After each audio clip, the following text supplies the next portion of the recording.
Very good. You're okay, Dylan? You're One good? second. Says One second. recording. We're good. Very good. Thank you. I'd like to call this meeting to order, the Ridgewood Village Council Public Workshop Agenda, April 7th, 2021. The time is 7:30 p.m. Adequate notice of this meeting has been provided by a posting on the bulletin board in Village Hall, by mail to the Ridgewood News, the Record, and by submission to all persons entitled to same as provided by law of a schedule, including the date and time of this meeting. Due to the fact that we continue to meet through a remote meeting format, there are some required announcements to make. Deputy Mayor Seaton. Thank you, Mayor. All participants are muted during this meeting. Anyone wishing to make comments may do so during comments from the public and during the public hearings on any ordinances by dialing *9 on your phones to raise your hand. And then once you are recognized, dialing *6 on your phones to unmute, or by raising your hand icon if you are on your computers. You must state your name and address for the record. Members of the public may also submit written comments for us for any future remote meetings by either email to Donna Jackson, Deputy Village Clerk, at djackson@ridgewoodnj.net with the subject line "Comments for Village Council Meeting," or written letter to Donna Jackson, Deputy Village Clerk. Written comments must be received by 4 p.m. on the day before the remote meeting in order to be read into the record during the meeting. All written comments must adhere to the time limits already set by ordinance. Members of the public commenting during a remote meeting shall not act in any manner to disrupt the meeting. If anyone becomes disruptive during the meeting, they will be muted. If time permits, the disruptive individual shall be allowed to speak after all other members of the public are provided an opportunity to comment. Any continued disruption may result in the member being prevented from speaking during the remainder of this meeting. Disruptive comment includes, but is not limited to, shouting, interruption, and use of profanity. Thank you, Deputy Mayor. Roll call. Councilwoman Perrin, Here. Councilwoman Reynolds, Here. Deputy Mayor Seaton, Here. Councilwoman Walsh, Here. Mayor Knudsen. Here. Please join us in the flag salute. What happened? Oh, the flag. I pledge allegiance To the flag of the United States of America to the republic which it stands, one nation, under God, indivisible, with liberty and justice for all. Thank you for the flag. Please join us in a moment of silence for our men and women serving our nation, all first responders, all members of the AAPI Asian community, and all who suffer from hate crimes, unthinkable hate crimes.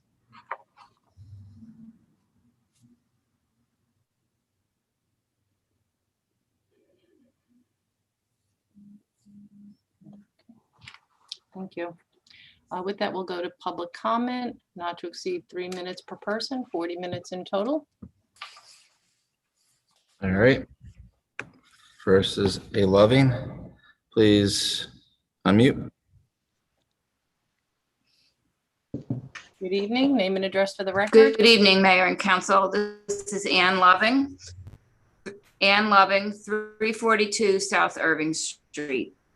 I wanted to mention, since this is not a Village Council sponsored event, I thought it might not be included in the manager's report. But for anyone who's listening in, there's going to be an event on Saturday in Van Ness Square at 2 o'clock.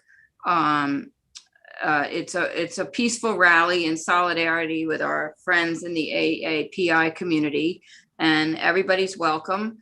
They're asking that you bring a sign, wear a mask, and practice social distancing. There's going to be various speakers, including the Vice President of the Board of Education, Ms. Hanjo Kwok. And I know that Aditya Singh has put a tremendous amount of effort, along with some others, into planning this peaceful rally. So I just wanted to announce it, since I wasn't sure that it would get announced by the manager, since it's not a council event. Thank you. Thank you. All right. Next person is Regina McNamara. Good evening. Please state your name and address for the record. Regina. Hello. Hello, Hi, Regina. State your name and address for the record. Regina McNamara, 974 Hillcrest Road. Ready? Oh, yeah, go ahead. Sorry. So I imagine there are a lot of people tuned in tonight, and I would like to quickly remind them and give them an update on the Health Barn rebid, as well as my hope for what will be discussed tonight. Since mid-September, there have been overwhelming support for Health Barn, beginning with an Oprah confirmation that within 1 year, there has not been one formal complaint, but for 2 neighbors. A petition of over 50 immediate Habernickel neighbors signed in favor of Health Barn continuing, along with a broader digital petition of over 500 signatures. I have listened to dozens of public comments and letters coming from all corners of town, including a demographic range of high school students, parents, the special needs community, seniors, participants in Healing Meals Cooking, and the list goes on. Special notice, I feel, comes from the support of the CBD restaurants, who are now turning around 1,100 meals a day to feed the most vulnerable. So one could argue that anyone who is impressed with this or has signed up to drive these meals is also a fan of Health Barn, because none of this would happen without Stacy Antine, the owner who submitted for the grant. Honestly, anyone, and I mean anyone, who has watched the efforts involved to see this grant from submission to distribution is marveling in the way our community has embraced this effort. It has been a unification like I've never seen. Personally, I have driven meals and met the restaurant chefs on one end and then the recipients on the other. It has left me feeling the power of giving back, and I know these feelings are mutual among others. The petition signers, the commenters, the grant participants are all the people you represent. When you discuss the RFP tonight, I hope that you move beyond the discussions of window frames and chimney flues and recognize this is a bigger, more human dialogue about keeping a tenant who not only pays rent, but gives back to the community and has gifted the CBD and its proprietors with a lifeline for their businesses. Thank you and good night, everybody. Thank you. Have a good evening. All right. This is Rorik Halaby. Please unmute. Good evening. Name and address for the record. Good evening, Rorik Halaby, excuse me, 374 Evergreen Place. I urge you to hold all work and spending on Shedler until we can get a decent and logical plan put together. The council has been working on this project in fits and starts for the past 6 years. And what do we have to show for it but a disaster with millions sunk into the house and the berm that defines eyesore, and a useless one at that. And yes, no way for anyone to enjoy a park or a playing field. Talking about lining this berm, this pile of dirt, with rocks and planting it with ground cover is like putting lipstick on a pig. Give it a year or two and the berm will be covered with a whole mass of messy weeds and saplings with no way to keep it from trapping garbage blown over from the highway. And there's no way it can be maintained to look attractive, short of spraying it with chemicals to keep the weeds under control. As I mentioned on many occasions, we need to replace the berm with a wall that offers soundproofing and true safety. Also, build a footbridge across Route 17 that would symbolically bring together both sides of town, and that would unite the Shedler property with Vallot Cemetery, the Old Paramus Church, and the Schoolhouse Museum into a true Ridgewood Historic Park. Where to get the money? You found $2.5 million to pour into that money pit of a house. You can find the money to do what I'm suggesting. Also regarding Shedler, a certain council person, when confronted with all the confusion that has taken place with SHPO, wrote an email to a resident in which they claimed that changes to the plans were made and submitted without authorization. This was followed by 4 key employees of the village being served rice notices, and these employees were then interrogated until 1 o'clock in the morning.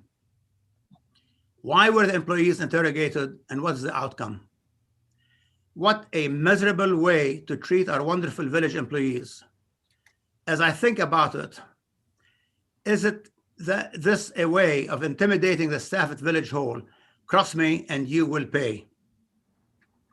I would like to bring your attention to the terrific article in today's Tap into Ridgewood. Finally, we have a press that really works about feeding the front lines. What an amazing effort that is bringing the community together for the common good. Made me think there has not been one peep from anyone on the council. What a shame, to acknowledge the efforts of the hundreds of people who are making this plan possible, including, yes. Well, I'm sorry, Mr. Hallaby, your time is up, but thank you and have a good evening. All right, next person is Hans. Good evening. Please Please state your unmute. name and address for the record. Yeah, this is Hans-Jürgen Lehmann, 234 Union Street. Good evening. 2 meetings ago, I spoke to this council about the appellate court decision rendered for One Village, One Vote. At that time, I asked this council for a full accounting of the village's tax money that was spent on fighting One Village, One Vote in Superior Court and again at the appellate level. I am once again asking that you provide the taxpayers and voters with that accounting with all due diligence. At previous council meetings, when the action of the village clerk relative to the issue of appeals was raised, the mayor and members of this council praised the village clerk for the manner in which she carried out the duties of her job, expressed confidence in her decision-making abilities, and in general, praised and supported her efforts. Instead, the resulting appellate decision described the village clerk as having failed to execute her office diligently, properly, and lawfully. So what is the responsibility of an elected village council if not to be transparent, fiscally responsible, and to hold employees accountable and be itself accountable? What are the ramifications for an employee, in this case the village clerk, who has unduly burdened the taxpayers with their actions? Because the village clerk, the village manager, the village attorney, and the municipal court judge are appointed by the village council, and the village has a no tolerance policy towards workplace wrongdoing, the buck stops with you.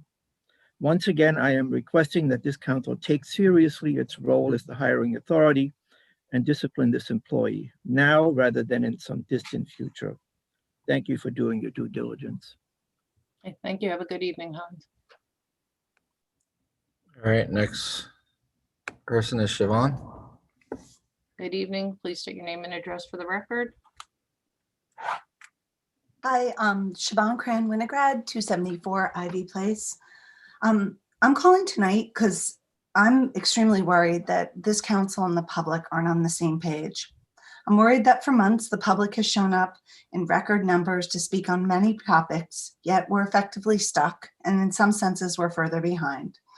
I'm going to list some bullets for the sake of time, and they're just bullets to take or leave. But 1, Health Barn has the community support and has been a model tenant. You should issue the RFP. You should do that tonight.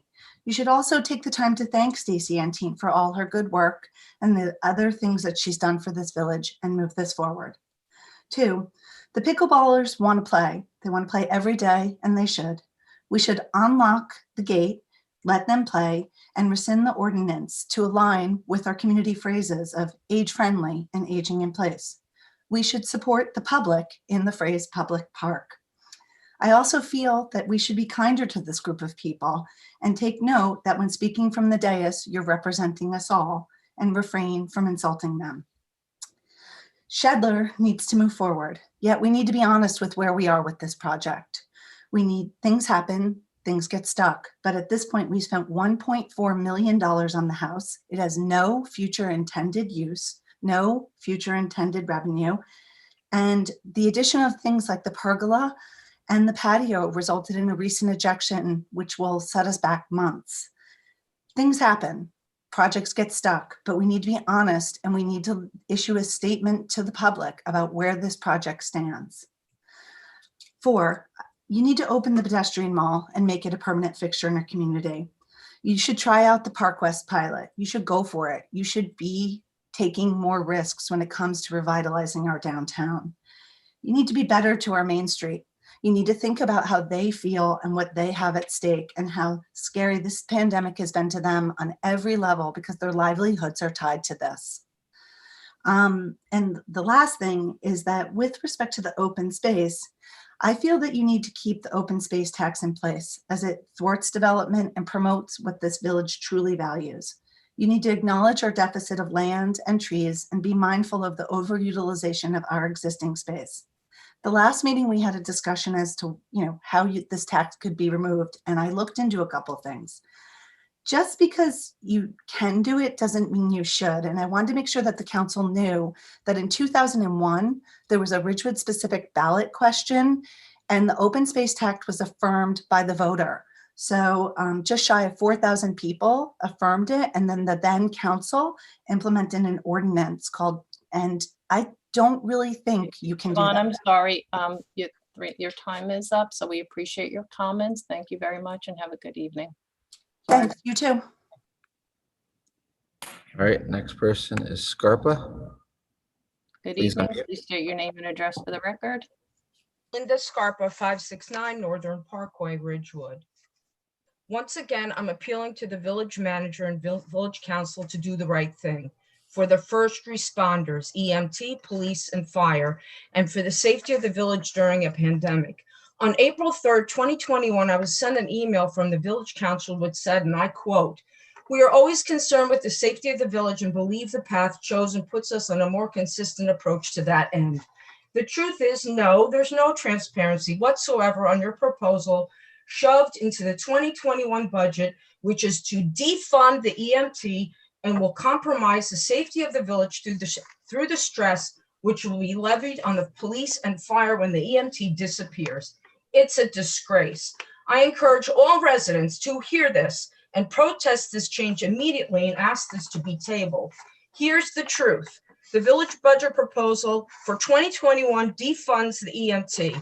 The plan is to remove pay for 9 part-time EMT people who have worked tirelessly for 4 decades and donate over 20,000 hours of volunteer time as well.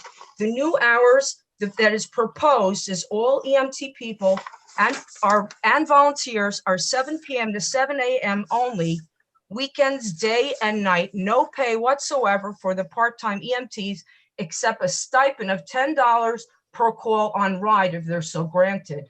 No Monday to Friday day hours will be given for the entire program, which will be destroying the many community programs the current EMT paid per diem EMT people provide, including the Ridgewood High School EMT student program. The paid EMT will certainly leave the program from this unfair labor treatment and inhumane hours forced upon them, and many volunteers will follow. I want the taxpayers to know the EMTs are fully funded by ambulance calls, and the taxpayer bears no responsibility on the $70,000 that is cost to run that program and pay these people. The 2021 village budget plan is to take the $70,000 income from the EMT and hire 2 more firefighters, thereby defending the EMT.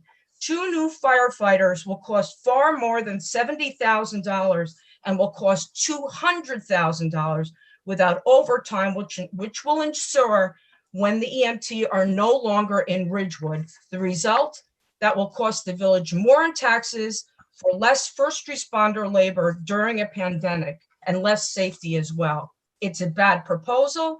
It's a gamble with our safety. We do not want this changed at all and want it out of the 2021 budget pending an in-depth investigation. That is our right. We're all in this village together. We pay taxes. I encourage all residents to stand up for the EMT or they're going to be gone. This is ridiculous that I even have to spend this time to do this type of situation. This is a no-brainer. It's a bad proposal. And I've talked to many people in Ridgewood. 0 are on board for this. 0. That's all I have to say. You can cut me short. Thank you. Have a good evening. I have no others right now. Very good. So we're going to close the call in public comment, and we have 2 letters. Go ahead, Donna. Thank you. Our village clerk will read. Okay, the first is from Chris Reed, 112 Stanley Place. On tonight's agenda, the council will discuss town policy to prohibit parking of vehicles, trailers, recreational vehicles, and boats on backyard grass. Living close to the west side CBD has many challenges. The neighborhood is walkable to downtown and transit. It is a very desirable neighborhood, and with the benefit of proximity comes more demand. We have many multifamily homes, and some of those property owners rent without regard to their tenants' parking needs. The cars are often blocking the sidewalks, parking overnight on the street, and more recently parking on the grass of yards. It seems that some are even renting parking spaces in their yard. I moved to Ridgewood with its higher cost of living to escape the overcrowded feel of other parts of New Jersey. Without rules regarding rear yard parking, we are giving up more of what makes Ridgewood a beautiful place to live.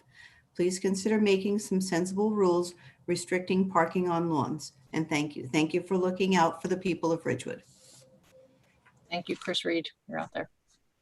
The second is from Eleanor and Robert Horvat at 388 Cedar Avenue. To Mayor Knudsen, Deputy Mayor Michael Steeden, and council members. First, we would like to take this opportunity to thank the Ridgewood Planning Board for all the hard work required for lengthy board meetings starting on October 2020 to review the details of the application for the Hopper Ridge wall replacement project and find solutions to the concerns of the public of certain issues proposed by the engineering company and their attorney. An easement was drawn up by the Ridgewood Village Attorney in 1983. The easement clearly states that it's a large sewer line under part of the easement and access must be allowed for sewer inspections and/or repairs as well as an emergency access. The easement agreement also states no nuisance. The grantees shall not create any nuisance or do any act that will be detrimental to the said land or to any property adjoining the said land. In their application, Hopper Ridge proposed to use the easement off Cedar Avenue, which they called an access road. The project will require anywhere from 125 to 150 truckloads of stone, fill dirt, and the concrete blocks to construct the walls. Their engineer proposed 60% of this material would come through the easement off Cedar Avenue and only 40% through their community. He also stated several times that this was a normal and ongoing event, that the easement has been used for many years by large trucks, which is just not true. Mr. Ruby, a longtime resident of Hopper Ridge, and Mr. O'Brien, as resident of South Irving Street, stated that no large trucks have ever used the easement. We can tell you who does use the easement. Children riding their bikes and playing, as well as people walking their dogs, etc. So we have a very serious safety concern about any construction trucks or equipment using the easement. The engineer stated that they would need to use 8 feet of our private property. The house is located 20 feet from the lot line. So if they used 8 feet, there would be only 12 feet from the side of the house for these large trucks to pass by our house. This would be a huge safety issue, as well as vibrations and diesel noise, dirt and dust from the trucks. This is just not acceptable. The family living there have a young child, and this type of disruption would create very large problems for all parties concerned. The project engineer has testified that the project can be done without using the Cedar Avenue access. The planning board was very concerned about the safety issues and potential problems of using the Cedar Avenue access and approved the project with the stipulation that only access to be used is Durar Avenue. We're asking the village council to also understand the problems and risks of using Cedar Avenue access and to not allow the use of the easement when considering the approval of the soil moving permit. Thank you, Robert and Eleanor Horvat. Very good. Thank you. We appreciate that. Before we go to anything, I just wanted to speak to one public comment that was made regarding the Shedler Park plan that went to SHPO. The rejection was a result, the initial rejection was a result of an overdevelopment of the property that included a pergola and patio. And in fact, the patio was approved by the village council, but the patio was about 10 times this. It was huge. It was significantly larger than actually the house, but also due to the addition of a gazebo, a concession stand, and 2 pickleball courts, none of which were approved by the village council. In fact, and I know Deputy Mayor Seaton was on the served, I think he and former council member Ramon Hache navigated the ad hoc committee and oversaw the process. They actually soundly rejected some of those items, but they were added back. And the result of that, without council approval, is more than a year delay in the project moving forward through the SHPO process. So I think it's really important that when people are making comments, that without having all the facts, and this was certainly brought to Councilwoman Walsh's attention back in the fall as Parks and Rec Council liaison. The deputy mayor, I believe, was also at some point became aware, as was the rest of the village council. But I just think it's really important for everyone to understand what really went on there, and it's a process, and it's unfortunate. It is an incredible delay, and not something that any of us were looking forward to, but we're going to work with SHPO and get through it. So hopefully. Mayor, if whenever you're finished, I'd like to be heard. With regard to EMS, can we get some sort of cost comparison? I am concerned, and I don't have a full understanding. I'm sorry, Pam. It's not discussion. I was just responding to that one comment, but we can discuss that at a later point. We're just going to go on with the rest of the meeting, if you don't mind. So we'll go with that. We'll go to the manager's report. Okay. Ridgewood Water is hosting a virtual open house to provide the public with an opportunity to learn more about water quality. After a short presentation, time will be set aside for customers to ask questions in the chat box and for them to be answered by a member of the Ridgewood Water team. The virtual open house will be held via Zoom on April 20th at 12 noon. The flyer for the virtual open house will be on Ridgewood Water's website. We encourage all Ridgewood Water customers to take the time to attend and ask your questions. I know that they did have one virtual open house last evening. I did not get a report, unfortunately, as to how it went, but I know that being at the in-person open houses, it certainly is informative, so I do encourage everyone to attend. COVID-19 vaccines, I just want to urge all of our residents once again to register on as many sites as possible. The village is holding vaccine clinics for Ridgewood residents, but we are not guaranteed vaccines from week to week, and in fact, did not receive vaccines for a few weeks. We did have vaccines this week at the last minute. So if you are a Ridgewood resident and are in one of the categories currently authorized to receive a vaccine, please go to the village website and look below the tiles at the narrative. Click on the link to register. Once you do register, you will receive a reply email with a receipt, which means that we have received it. We will be in touch with you once we know we have vaccines available to administer. If you do not have access to technology, you can call the health department, and our vulnerable population outreach coordinator will assist you over the phone. I do want to announce that Shred Day will be held at the Graden Pool parking lot on April 10th from 9 a.m. to 12:30 p.m. We request that you don't arrive too early, and it's till 12:30 p.m. or when the truck is full, whichever comes first. If you recall, last year it did fill up before 12:30, so I would encourage you to be there sometime near the earlier part of the morning. This is for shredding of confidential documents only. There's a limit of 4 boxes or paper bags per vehicle. Please do not put it into plastic bags, and we ask that you wear a mask and stay in your vehicle, and then our employees will assist you. We also have a styrofoam recycling. This is for the big packing pieces of styrofoam only, which will take place at the Graden Pool parking lot on April 17th from 10 a.m. to 1 p.m. again, or until the trucks are full. From 10 a.m. to 11 a.m., it's for Ridgewood residents only. After that time, all Bergen County residents may bring their styrofoam for recycling to this event. I do want to mention that Graden Pool membership is now open on Community Pass, and through April 30th, there's a 10% early bird discount. So save some money by getting your membership sometime this month. The pool season runs from June 5th through September 6th, which is Labor Day. We have various cancellation of events due to COVID-19. One is the annual baseball parade and family fun event, the Earth Day Fair, Daffodil Festival and Dog Parade, the Touch a Truck event, and the Memorial Day Run. The Village Council upcoming meetings are broadcast live on public access channels. It's streamed live on YouTube and on our website. April 14th, next week, is the Village Council public meeting at 8 p.m. That is the budget hearing as well as the adoption of the budget. If we have permission, it may also be, if we don't have permission to do so and we need amendments, we'll make amendments and then we'll have to see whether or not we need to have a hearing on those amendments depending on what they are. April 28th is a Village Council work session at 7:30 p.m. And then May 5th is also a Village Council work session at 7:30 p.m. That's all I have. That's it. Very good. Councilwoman Perrin? Thank you, Mayor. The Green Ridgewood Committee met, and as the manager mentioned, we're gearing up for this styrofoam collection on April 17th. Also, we have a Zoom town hall scheduled for April 29th, sponsored jointly with the sustainability series of the Ridgewood Public Library. That's in the evening. We're going to explain what and how a renewable energy aggregating program works. And so you'll probably see our flyers in various places.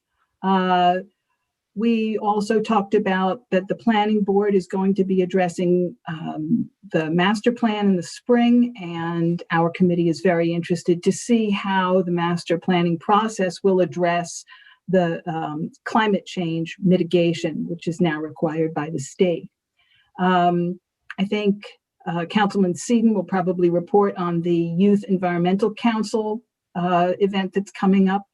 The food waste pilot program is now in its 4th week, started March 15th, and a lot of us are having a good time with that. There are still a few spots open, so you can apply by contacting the recycling department. Ridgewood High School students are thinking of joining in the fall. Let's see, the library has a program in its sustainability series on April 21st called Geothermal Energy Demystified, and that's a Zoom meeting. Green Ridgewood is also in the planning stages of an arts amble for June, which would entail, we think, a performance at the Dunham Trail, and then the group would process to the James Rose House, where artists would be exhibiting their work. The Central Business District Advisory Committee met. We talked about the Transit Village program, which the state has. It's 8 state agencies that look to revitalize downtowns that are committed to having a transit hub. We've already got so many aspects of it accomplished that a subcommittee formed, and we met with the village manager, village engineer, and our village planner, and had a very productive discussion about that. At CBDAC, we also discussed the pedestrian mall. And as you know, CBDAC is constituted with members who represent stakeholders in the Central Business District in our downtown. So we are approximately half business owners and half residents. And with regard to the pedestrian mall, there was recognition that for certain retailers, the pedestrian mall is difficult. And we took a poll as to whether our members would favor a pedestrian mall once a month during the warm months, and we did not gain consensus on that.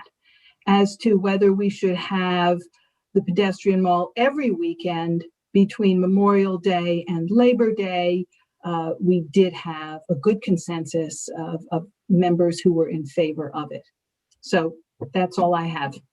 Okay, great. Thank you very much. Councilwoman Reynolds? Thank you, Mayor. The planning board met last night. We did a Historic Preservation Commission review for 54 East Ridgewood Landmark LLC, which is Felina Cafe. We reviewed their colors and materials for the rooftop bar. I think it's going to be great. I look forward to sitting up there and having a quick meal.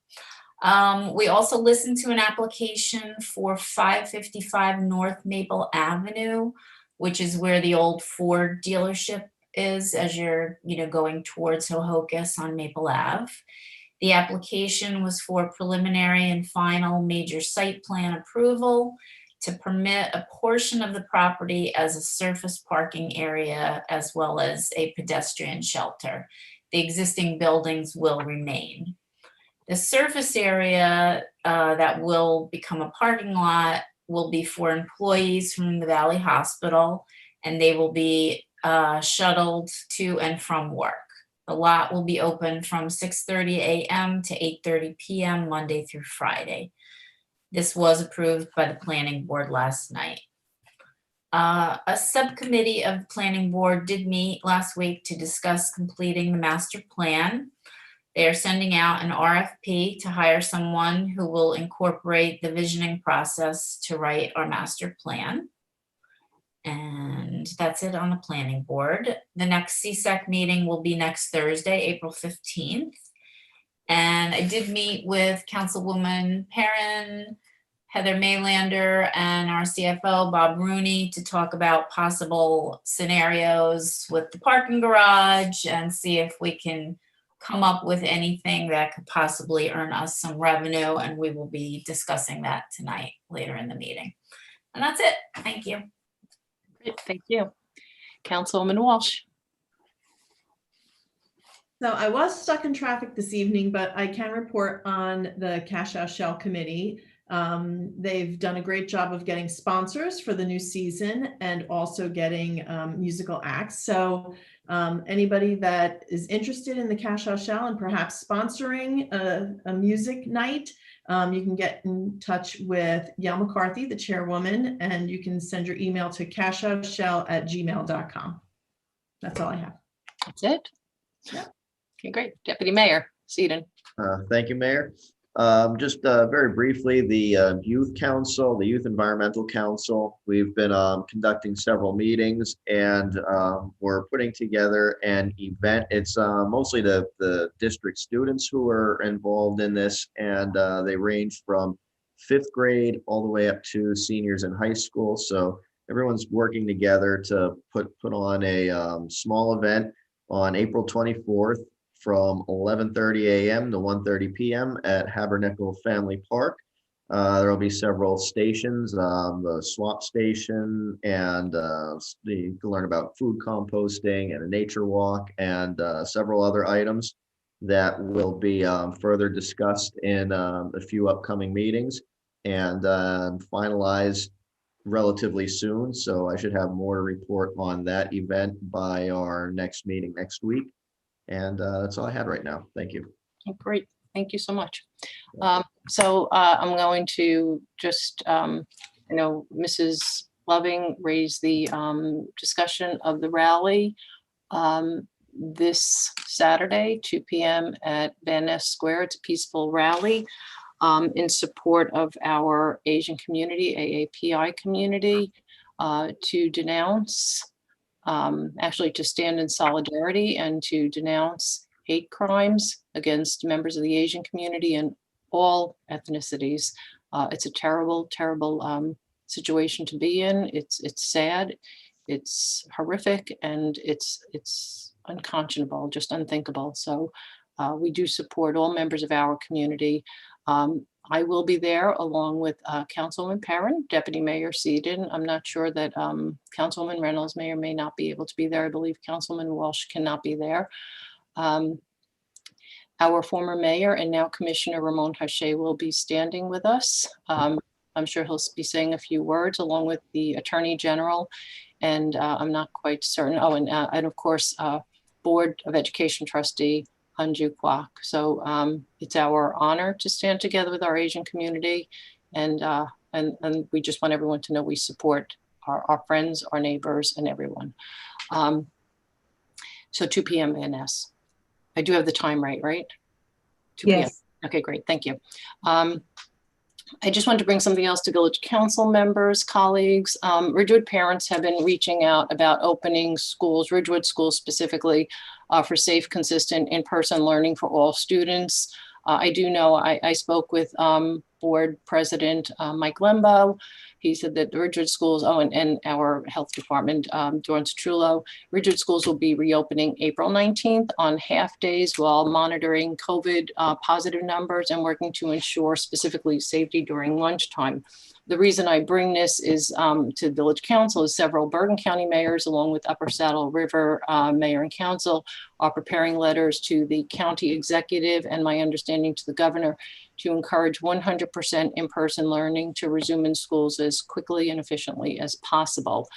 So I just want to bring this to everyone on Village Council to see if you're in support of doing so. And if that's the case, we will prepare a letter as well, and we'll circulate it and bring it to the council to send in.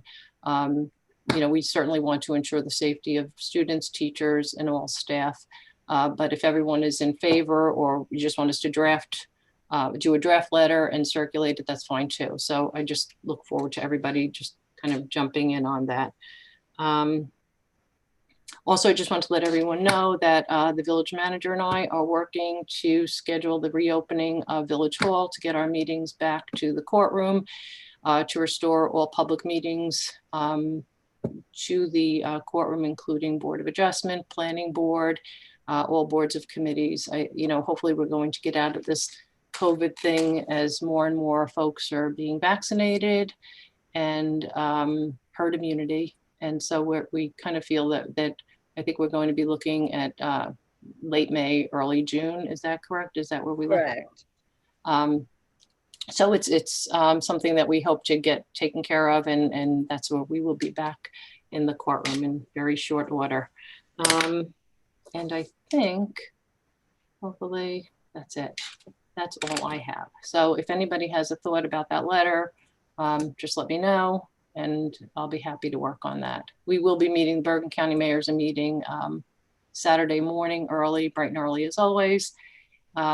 And they'll be sharing their information as well. So maybe I should wait until then and then bring it back to everyone next week, if that works. Good? Okay, perfect. All right, so with that, we have a couple of presentations. The Monster Project is first up on deck, inkjet cartridge recycling. I don't know who's here to Right, do. so we have Sean Hamlin here. Great. Who's our recycling coordinator. And it basically is to recycle inkjet cartridges, and it's a unique way to do so, and it's a way for children to remind their parents to do it, and it's a very interesting and different way to do it. So I'll have Sean take over from here, and I think he's going to share his screen and do a quick presentation. Hi, Sean. Good evening, everyone. Thank you for having me. And I'm going to try and do this presentation, hopefully. So back in January, we were given an opportunity to participate in another unique recycling program, and it is inkjet recycling. And it's going to be run by a woman whose name is Anne Marie Principe of Affinity Projects, and the recycler is in Brooklyn. It's called Cartridge Evolution, Brooklyn.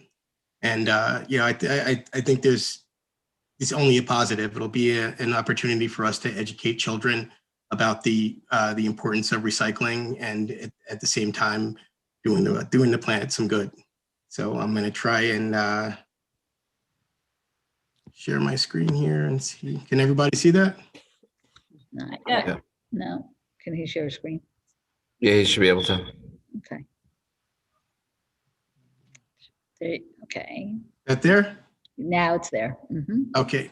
So this is the program. It's called the Monster Recycling Project. And as you can see, these these little bins will be placed outside of, including the recycling center. We would work with you guys to choose 3 prominent locations for these drop-off centers. One, I think, would be a prominent spot at Village Hall, one at the library, and maybe one at the health barn. Why do we do this? The problem is that there are 375 million ink and toner cartridges thrown away every year, and they end up in landfills. And the volatile organic compounds, the VOCs and heavy metals present will pollute the soil and water that they reach in landfills. And they take over 1,000 years to decompose. So this waste, I think, really needs to stop. So what happens with these cartridges and why do they propose a risk? So when they get into our landfills, they get incinerated sometimes, and that, you know, even if they're being put into the landfills without being incinerated, it creates, you know, greenhouse gases that are really harmful to the planet. Sometimes they end up in our oceans, which affects our fish. They eat them, and then, you know, in return, we're eating the fish, which, you know, either way, it's every way you look at it, it's bad for us as people. It gets in the air we breathe, and it gets into the food that we eat. And the problem is that I think people aren't incentivized to really do anything to recycle these things, because they don't really know. They don't know that they're supposed to take them somewhere and recycle them. They can take them back to a retailer, or they can take them to their local recycling center. I think we need to get that message out there. And children are the best motivators. You know, if any, I know a lot of you have your own children, and I still learn today with things that they bring home from school. And the reason being is because they do look at complex problems and come up with simpler solutions than sometimes we as adults do. We kind of make things more complicated than they should be. So here's a picture of one of the, you know, the characters, the many characters that they use. And if any of you have kids, I immediately think back to the days of my kids being young and watching Yo Gabba Gabba. You know, they really grab the attention of the kids. So here's a picture of one of the drop-off centers. You know, these aren't eyesores. You know, I think they're really cute, and I think that when the parents see them, they'll have fun with them as well as the children. And how do we start? We reach out to Anne, and Anne will bring down the bins to the places that we are going to place them. We're given a key to each of the bins, and the recycler has a key. We are not in any way responsible for emptying them or taking care of them, which is great. And we also, the kids are also given a tote to collect them in. So they're not making you know, every time they get an ink cartridge, they're not going to the Monster. Although I think once they see the Monster program and the drop-off bins, I think they'll probably want to go as frequently as possible, because I just think they're so cute. And I think the children will inspire their parents to do this as well. And the ink cartridges are collected by the recycler in Brooklyn, and then they are refilled with ink and put back on the market as, you know, as a half-price brand of you know, as otherwise would be a really expensive ink cartridge. You know, so it saves people a lot of money too. It saves, you know, everyone, and I think it's a good program. So they just launched their program last year in Fort Lee, and I spoke with them, and they're doing great with it. You know, they collect all the ink cartridges, and we collect $1 on each ink cartridge. So I mean, that's a win-win for us. You know, we don't have to do any work, and we get a check at the end of it. And again, this is what I just went through. This program, I don't see any negative with it. You know, aside maybe, you know, working with you guys to find out where you think the best drop-off centers are. I mentioned some things. I hope you agree with those. And that's really all I have. You know, and we, again, you know, this is something that's really important to me. And I think it should be important to the town to support our goals of sustainability here. save the planet one ink cartridge at a time. Great. So you want to unshare your screen, Sean? Yeah. Is that doable? And just as a, would you mind circulating the PowerPoint to Village Council so that everybody can kind of see it? I think It was in your backup. Oh, was? It was. We have it. Oh, I must have missed it. Sorry. Okay, well, don't bother sending it again. Questions? Yes. Mr. Hamlin, how long do you think we should set this up for? I think, I think we should set it up, and hopefully this will be, a permanent thing. And we already do collect ink cartridges at the center, but this would replace our program, and we don't have to do any work. That's if we can make a return and not have to do any work, you got my attention. And be able to recycle something. Yeah, and to be able to detrimental. recycle these things. Right. And not just at the recycling center, at all the other places as well. Sean, I have a question. So, Sure.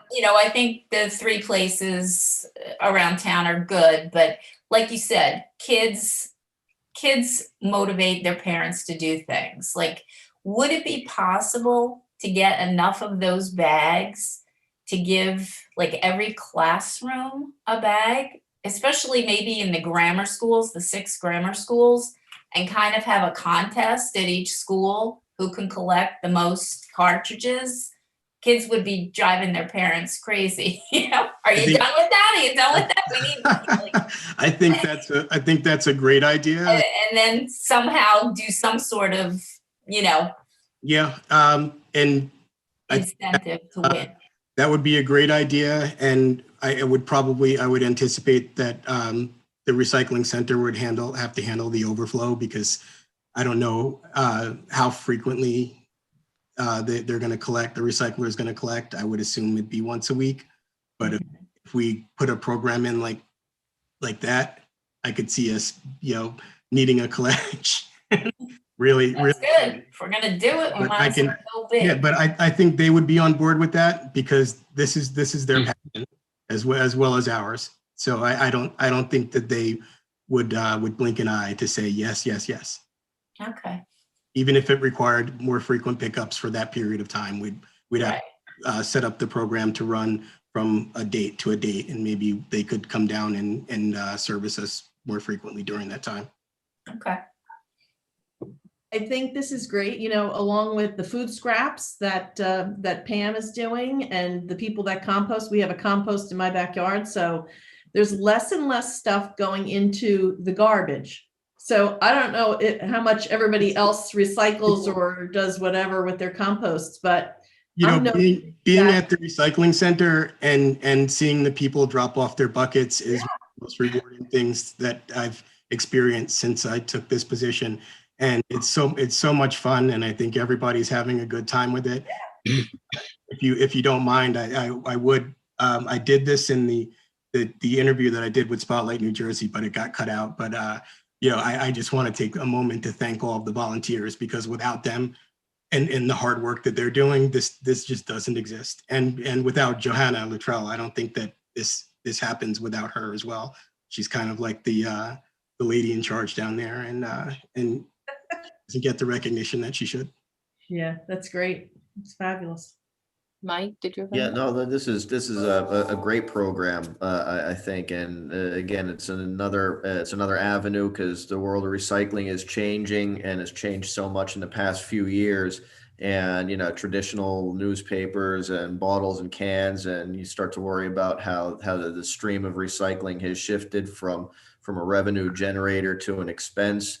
And people might get discouraged, but now there's sort of like all these new avenues that are coming out with ink cartridges and food waste and everything else. It keeps recycling going, and it sends the right message, and it's doing all the right things that we want to kind of put out there and put forward as a village and as a community. So it's really great to see that this is coming to pass. And thank you, Sean, for all your hard work, and everybody else who's been working to get involved in this, and food waste and everything else. This is all really good stuff. Absolutely. Thank you. So I actually, first, I apologize. It is in my packet, but I was working off my original one, so I didn't scroll through. So just a couple things. I love this. What are those bags made of? What's the material? I believe that they're recyclable.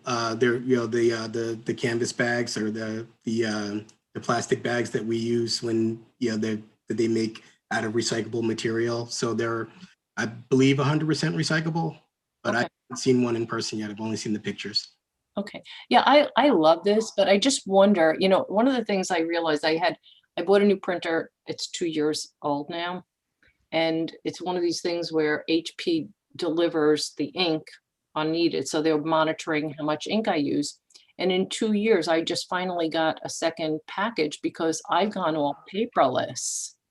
So I just wonder, like with all these, when you said that number, I actually wrote it down, 370 million ink. Did you say 370 million ink? 375 million. 375 million, I'm sorry.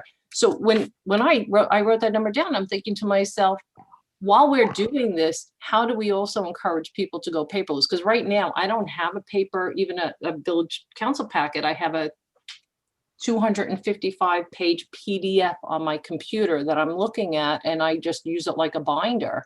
So it's just such an incredible number of ink cartridges that are just tossed. So this is a great program. I can't wait to see it. I think they're adorable, the containers. And I think we should place them really strategically. And I agree with what you're saying. I think more people should go paperless, and the people that aren't going paperless should be using 100% recyclable paper. Yep. And this is just a really great program. So thank you. And thank you to Joanne and everyone else. And how many of the containers are we getting? I believe there's 4. One will be at the recycling center, and then 3 at any other drop-off locations that we think are good spots to put them in. Yeah, I guess it's maybe put one by the library, in front of the library. Yeah, that's what I was thinking. And I said the health barn earlier. I meant the stable. Yeah, the stable. Yeah. Yeah, that's a good one. But maybe. What about the post office? Yeah, I feel like the post office would be a great spot. Yeah. Yeah. I believe so too. Yeah. But strategically, it's a great program, just magnificent. So great, thank you. Thank you so much. We can always, if we're not getting a good response from a location, we can always move them and try something different. Absolutely. Yeah. So we'll move forward, and then we'll let the council know when we're going to kick it off, and then we'll go from there. Thank you. Absolutely. Thank you, guys. Thanks, Sean. Have a great evening. You too. Bye-bye. Okay, I think our next presentation is a CBD mural project. So we're going to toss it over to Councilwoman Perrin. Oh. Am I right?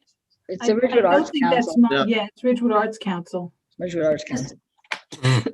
Right, and I believe Jeannie. Oh, I'm sorry. Yeah. Jeannie Johnson presented to the Arts Council, and I believe she should be here to present to this council to get, I guess, final approval on this. I'm bringing her in. So I just will also want to mention that the Ridgewood Arts Council does fully support the project. And with that, Jeannie could give her presentation and then answer any questions anyone might have.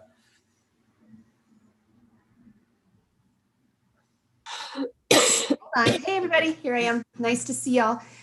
So here this art project started because I am Bill Carbone. For those of you who don't know, he was he and Elsa, his wife Elsa, volunteered countless hours in Ridgewood. And so we have this little fun email thing going back and forth where we send each other really fun art. And he sent me this amazing mural, and we said, oh, let's do something like that. And I said, well, maybe we should start a little bit smaller. So this is our pared down idea. The creative forces that have united are the Ridgewood Arts Council member Sean Flanagan, volunteers Elsa and Bill Carbone, Judy Mahatra, and RHS students Talia Hutchinson and Kirsten Tien. I don't know how to say her last name. I'm so sorry. And so anyway, we found the student art, Talia and Kirsten are student arts students. at Art Ridgewood High School, and we did a contest and they won the contest. So it's exciting to have them part of this. So the idea here is to have art, 4 original art pieces temporarily affixed to select buildings. The pieces will be no larger than 6 feet by 6 feet, painted on hardy board and other weatherproof materials. The purpose is to create a fun and vibrant atmosphere in the central business district. And some of the advantages are that these pieces of art will encourage walking throughout the CBD and the West Village. The walkers are going to be seeking to discover the artwork. They'll discover countless shops and cafes, and it will promote commerce and retail sales. The participants will find hidden secrets within the village as they search for the artwork. And then once they find the artwork, the participants are encouraged to take photos of the pieces and themselves and post them on social media pages. This will create a sense of pride and ownership of the community and an introduction to the Ridgewood Arts Council. We played around with some hashtags and we thought maybe Ridgewood Arts hashtag Ridgewood Arts Council, hashtag 07450 together, hashtag art for fun. There's all kinds of other fun and interesting ideas that we can use for hashtags. And if the Ridgewood Arts Council gets their own website, they'll hopefully have their own Facebook page, and all of this can be displayed there. So the first location is going to be at the Ridgewood Cycle Shop on Broad Street, and it's the side of the building. The landlord, Drew McKinnon, has approved of the design. The artist is Judy Malhotra. She is the retired art teacher from Orchard Elementary, and it's a very cool design. It's a 3D bicycle design. So these tires right here will actually be real bicycle tires that will be painted and kind of affixed onto the hardy board. The second location is the Playhouse on the west side, and it'll be on the back of the building. The landlord is Stacy Sapaceris, and she approves the design. The artist is Talia Hutchinson, the RHS sophomore. And the design is well, actually, there's been a change to this. They changed the design up to make it look like the Playhouse in its original form on the interior. So you can see the flywheels here.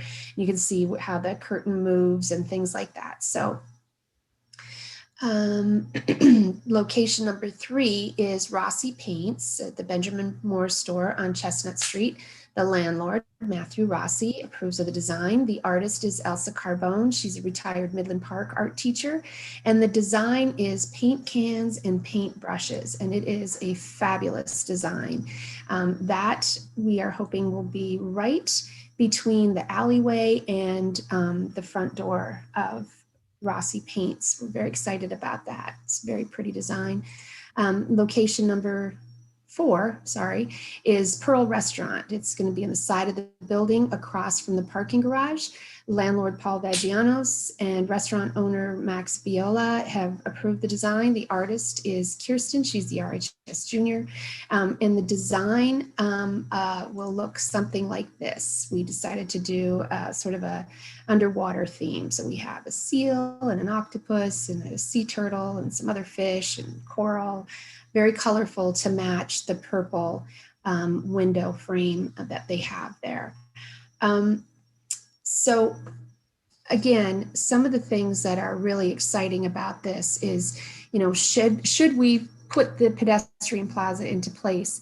And I'll just say that I decided on the locations myself, just because I thought it would be a really good idea to try and get people away from the closed streets. So I want people to walk both north and south on Broad Street so they can experience the shops and the eateries that are on Broad Street.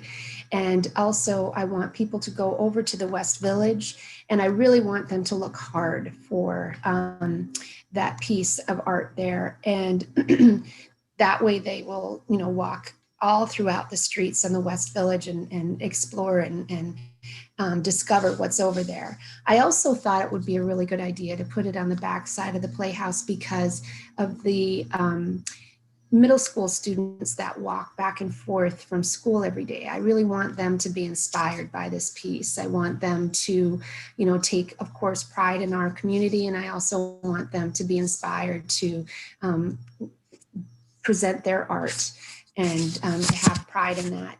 And then, of course, I lost my train of thought. I'm so sorry. But again, the whole idea is just to encourage walking in the Central Business District and to have people just have a really excited feel about coming into town, whether or not, the streets are full of cars and people, or whether we have the streets closed or not. I think it's a really great way to introduce Bergen County to what I hope to someday be the cultural center of Bergen County. That's what I'm hoping someday Ridgewood will be known as that. So I hope that you will approve of this project. And if you do, we have a lot of other really fun things planned. One of the things that we would really like to explore is to paint a mural, to get that mural painted and use the tunnel between the East and the West Village and make something really exciting and inviting down there. So we'll have more people traversing across the village. Thank you.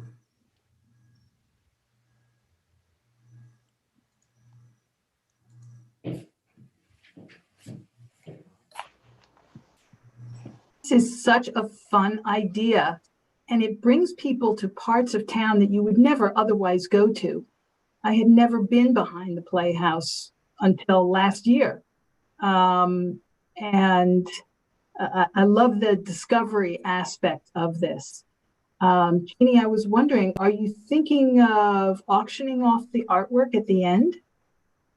Well, that has been a discussion, certainly, and it would be a great way to raise money for the Ridgewood Arts Council if that, people would like that. Yeah. I think it's a great idea. I think when the Arts Council did the virtual a couple of years ago, and it was kind of like a scavenger hunt of finding all the different virtual things throughout Ridgewood, a lot of people were enthused by that. So I think this is another way to, again, get people walking and enjoying art at the same time. So I think it's a great idea. Thank you. Hey, Jeannie, I love it too. I think it's a great idea. I have a question. I've never seen the back of the Playhouse. Like, how do you see the back of the Playhouse? That's the whole idea. You'll have to be walking around. So the Playhouse is, of course, on Wellesley Square. And if you want to get to the back side of it, you go sort of in the back of Puzo's. There's a parking lot back there. And what's so interesting about the Playhouse is that when they renovated that building, when Stacy and Nick Sapaceris renovated that building, they were actually able to find original elements of the building. So the flywheels are actually inside there and some of the ceiling tiles and things like that. And so if you look on the back side of the building, someday Stacy would really like to be able to paint like a 3D image. So you would be looking into the theater. It would be very cool. So this is just a little appetizer to see what can be someday. Mm-hmm. And how long do you plan on having these? The idea is we would like it to be ready for the Arts Amble that Councilwoman Perrin mentioned earlier.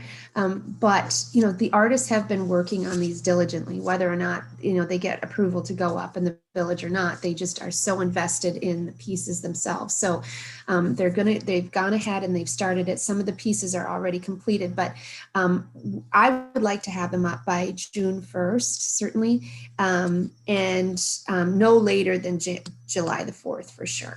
Mm-hmm. Okay, sounds great.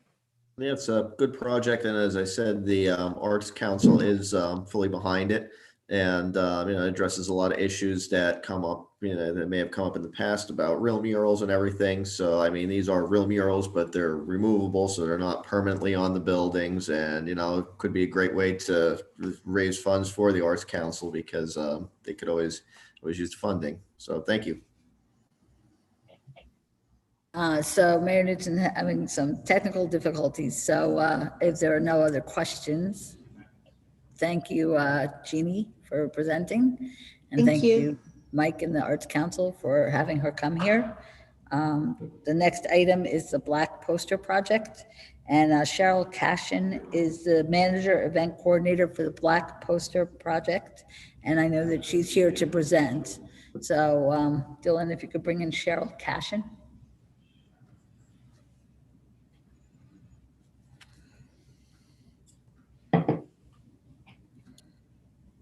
All right, she should be joining in right now.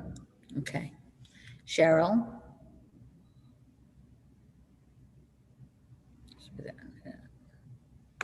Yes. Hi. Hi. Sorry, new iPad. I'm like all over the place here. Hi. Thank you for inviting me this evening, Mayor and Council. I do appreciate having the opportunity to talk a little bit about the Black Poster Project. As you know from the email that I sent you in March, we are a nonprofit and we now have our 501c3 that just came through. We're an overdose awareness group that travels throughout New Jersey and New York with over 300 posters of beautiful souls who lost their lives to addiction. Our goal is to put a face to addiction and end the stigma attached to the disease. By doing so, those who need help will be able to ask for it without the shame that is attached to addiction. Last year, we traveled to 20 communities and churches throughout New York and New Jersey to present this very moving and worthwhile event. And I just wanted to, I don't know if you'll be able to see this in full because it's pretty large. This is one of our posters. It has a storyboard on top. This is my son. His name, birth date, day he passed on the bottom. He battled a 19-year addiction with drugs.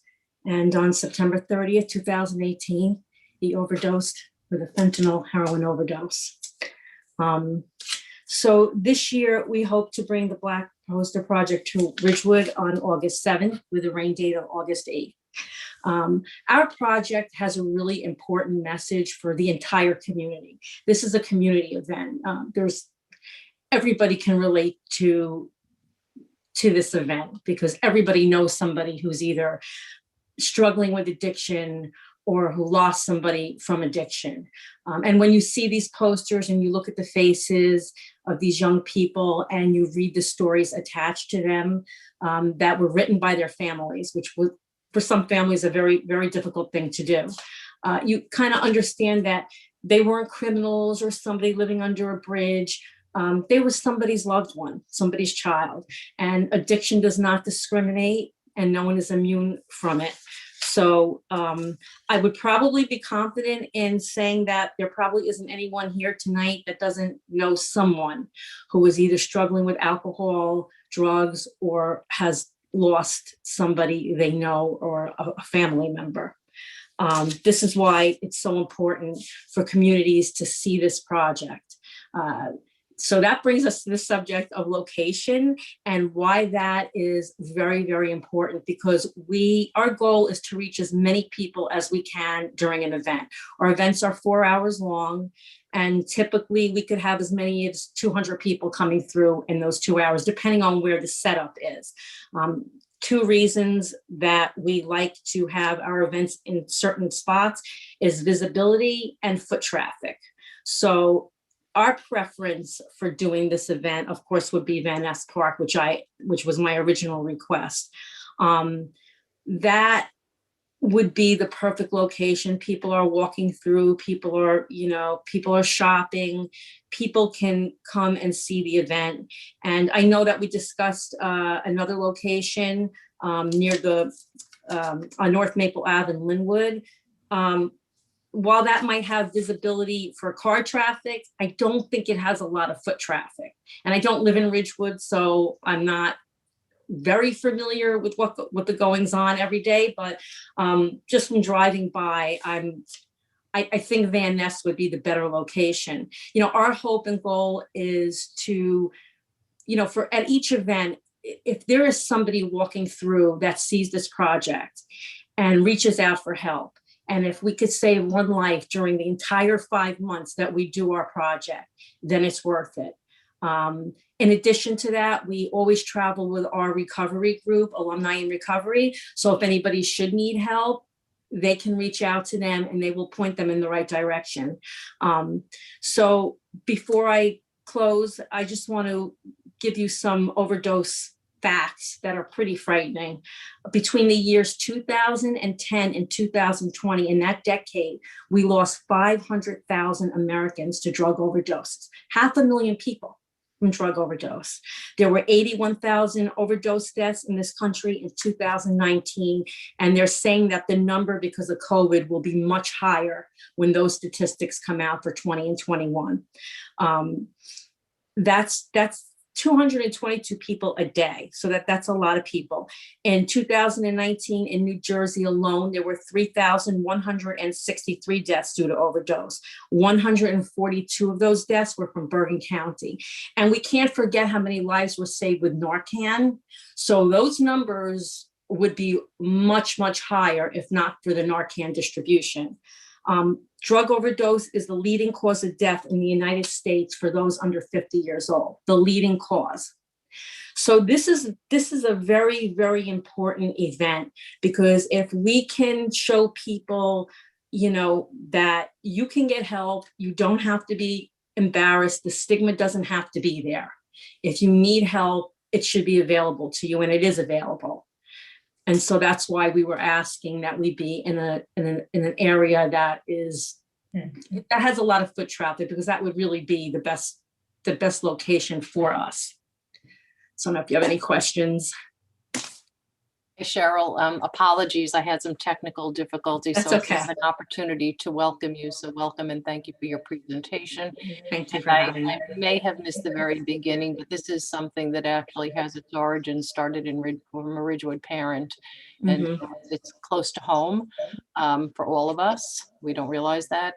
And so I'm fully supportive of the project. I just wanted to have council members kind of weigh in and share their thoughts. So if anybody has any questions or thoughts, please feel free. No, I think this is a fabulous, we need to get the message out. I think it's really important, and it's a great way to do it. Thank you. Yeah, thank you, Cheryl, for your presentation, and I'm also in support of the project and you guys from Ridgewood. Yeah, thank you, Cheryl. I recently had a conversation with one of my neighbors who's a doctor, and we were talking about fentanyl, and basically said the difference between living and not surviving is a drop, literally an eyedropper full. And I mean, I really was blown away. And, the families that struggle with addiction, I think that I'm glad that they have a resource in your group. And I think this is a great project, and there shouldn't be a stigma associated with, trying to help people that have addictions. Thank you. And we never charge, by the way, to bring this to any town or any church. We're fully funded by outside, sources. We never charge the grieving family to have a poster made. So all of these posters that are in our project were made free of charge. And, the grieving, when the families come, some of them are not from around here. We have posters of people from as far as Hawaii. But when people in the area come to see their loved one on the poster, it is a very emotional moment. It's a very emotional moment, because to them, their loved one is still being talked about and seen and heard, and their life was not lost for nothing. It wasn't in vain. So, through the posters, we spread our message of awareness, and that's very important to the families as well as to us. So Councilwoman Perrin, did you have any comments or thoughts? Yeah, I think it's important to bear witness. I look forward to the project. Thank you. So just to kind of bring everyone up to speed on this, Cheryl and I have had a couple of conversations. I've had an opportunity to speak to the village manager about this. So one of the issues that came up is Van Ness versus the corner of I think my thing will still staticky or something, or is everybody hearing me? Okay, great. So the question was whether or not on the southeast corner of Maple and Linwood in the field right to the side of Village Hall, or Van Ness, or even for that matter, whether along the greenway on the near the taxi stand and the train station outside of the Hole. So there are a couple of different locations. I know the village manager, typically we don't do these types of projects at Van Ness, these types of displays. So I just wanted to get everyone's feedback about the location. How close do you have to get to read what's written there? Is it just the person's date, birth and death dates, or how do you read the family story? People walk through the display, and we've had no problem with social distancing and COVID. You know, we even supply masks, you know, sanitizer. People walk through, and there's 300 posters. Actually, by August, there'll probably be 400. We're actually capping it this year because it's just, we have to plan on the travel part of it. But they walk up to the poster and they read the story. And I mean, I've seen people stop at every single poster. I haven't even read every story, and I've been doing this, you know, for you know, the whole entire last year. So the stories are very moving because, you know, you see these young people as musicians, ballet dancers. You know, they're like all of our kids. And then somewhere along the line, they made the fatal mistake of starting to use drugs, and it's very addictive. And they paid with it with their life. So people do stop and read the stories. Not everybody, you know, some people just walk through and look at the posters, but you do need to walk through it. You can't drive by it. Yeah. It's quite large. So I'd be concerned at the train station, that's a slope, and it's hard to stand on a slope. Mm-hmm. And as to Van Ness Square, were you thinking that it has to be on a weekend, or could it be a weekday?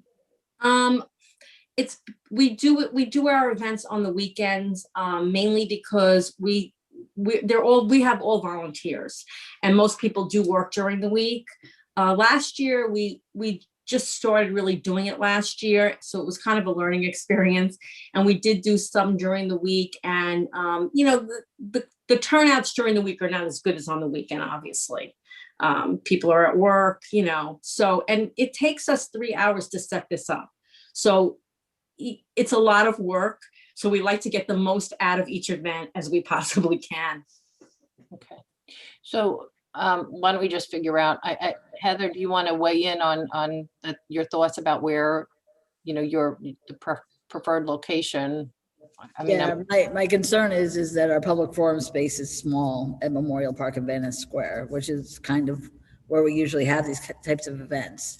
And to put it in the park, I don't know what else might be going on. It may be sidewalk sale days during that time frame. I don't know. So I think we need to look at it a little closer to see where we might be able to put it. That maybe it's not there, but somewhere where there is foot traffic, because I understand your point that you know, want people to be able to walk through it and read it. Right. And so, you know, I think we can probably work with you and find a place that will work, you know, well. And so we'll do that. Great. We have worked in similar spaces as Van Ness. We're a lot of time, very often we're putting in like a Veterans Memorial Park, like in Westwood, and it's a beautiful display, and it does work out very well and very well received. Yeah. So why don't we do this? Why don't Cheryl, we'll just schedule we'll figure this out, and then we'll maybe schedule a brief meeting within the next, what do you think? Can we do that by Friday? You think we can wrap that, Heather? Within the next 2 weeks. Okay. Okay. Is it okay? I think Cheryl, you have some scheduling constraints. Yeah, I'm supposed to produce a schedule by the 15th of April. Okay. Then we'll try to do it by the end of the week. Yeah. Okay. Yeah. All right. Cheryl, thanks so much. We really appreciate you coming in. It's a wonderful project, and we look forward to the installation in Ridgewood. Thank you. Thank you. Okay. Now we're going to move on to our meeting. So now we're going to go to our discussion items, Ridgewood Water. The first is software support for the SCADA system. This is year 3 of a 3-year contract to Emerson Process Management Power and Water Solutions of Pittsburgh, Pennsylvania, which is the sole source provider, and the money is in the water utility operating budget. The The next item is professional services contract for PFAS treatment plant for the Ravine Well site. So we'd like to proceed with PFAS treatment at this site. The scope of work is the design of the PFAS treatment. Other necessary facility improvements will be designed, construction administration and inspection for all phases of work. And then they will include electrical, mechanical, HVAC, and building upgrades. The recommendation from Mr. Calvi is award of a professional services contract to Mott McDonald of Island, New Jersey, in an amount not to exceed $496,500. And that money is in the 2021 water capital budget. Okay. Any questions on this? Anyone? Where's the Ravine Well? Sorry, the Ravine Well was on Goffle Road at the border of Ridgewood and Hawthorne. Thank you. You're welcome. And then the last item under Ridgewood Water is awarding contract for the Passaic Valley interconnection. So this is the Passaic Valley Water Commission interconnection with Ridgewood Water. This connection is necessary to supplement existing supplies from Ridgewood Water's groundwater system and the other two purchase providers, which are Suez and the Borough of Hawthorne. The pipeline will connect at River Road in the Borough of Fairlawn and go over local, county, and state roadways before discharging into Ridgewood Water's south side tank, which is located in Glen Rock. Improvements constructed separately at the tank to facilitate the pumping of this new volume into the system. So the Suburban engineer is the engineer of record, and we were fortunate. We received 13 bids, which is unusual, and it's a good thing. We did get a low bidder, OnQ Technologies of Oradell, New Jersey, at $3,547,270. And this is the recommendation of Suburban, and Mr. Calvi is in agreement. And funding for this is in the Ridgewood Water capital budget. So just, I have a question on this. And every so often, we run into these issues where we have the low bidder and then we wind up with different things that pop up on the radar. So, and that one is such a discrepancy. And I just wondered if you had any thoughts on that, Rich. Sure. Thank you, Mayor. The one bidder, Bond Civil and Utility Construction, Inc. There was a supplemental item that every bidder had a bid on. And they put the total for that item as their unit cost, as opposed to the unit price that they were supposed to put.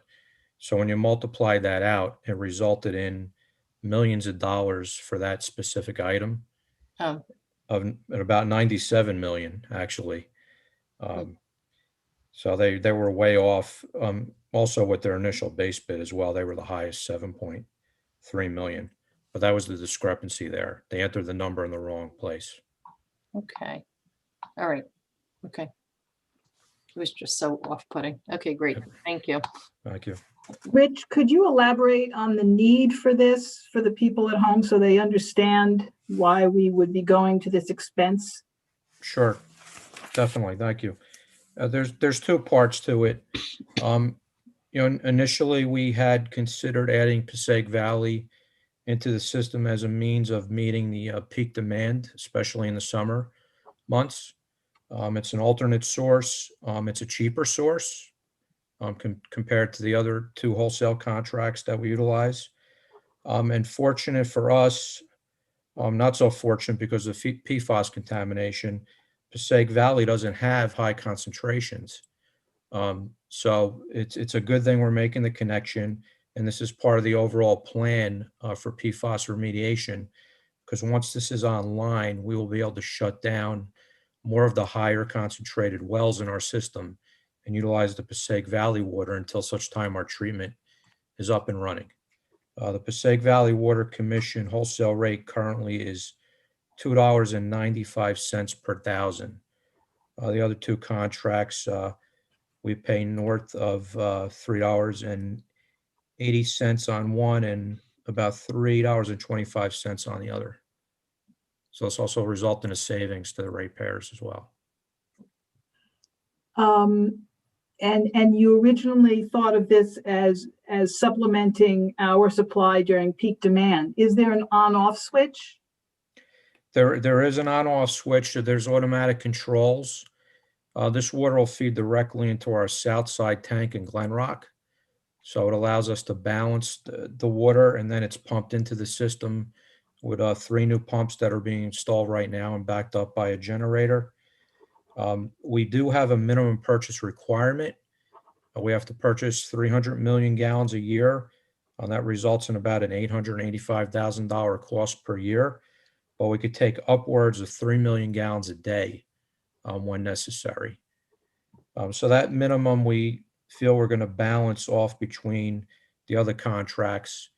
And I don't have exact number of what increased costs will be, but it won't be that full 885,000 because we'll take less out of the other contracts. Thanks. Any other question? Okay, thank you, Rich. Thank you. Our next item is parking. These are proposed changes to parking. It's in the central business district and also in other areas. As it was mentioned earlier, council members Perrin and Reynolds, Bob Rooney, the CFO, parking utility director, and I met concerning changes to parking. And what we came up with these recommendations. And so this is what we have to discuss. The first is the residential parking rules should start to be enforced both daytime and overnight beginning May 1st. And then the proposals for a limited period of time include for those residents who do not live in the central business district, we provide 30 spaces at the train station lot and the Cottage Place lot that could be rented out for 24 hours a day for passenger vehicles only, no commercial vehicles or commercial vans. The cost of this would be $200 for 3 months. And this will allow those who may have college-age children returning home for the summer a place to park their cars, or a place for commuters to park their cars for longer periods of time, or just someone who needs to park an extra car in their driveway elsewhere.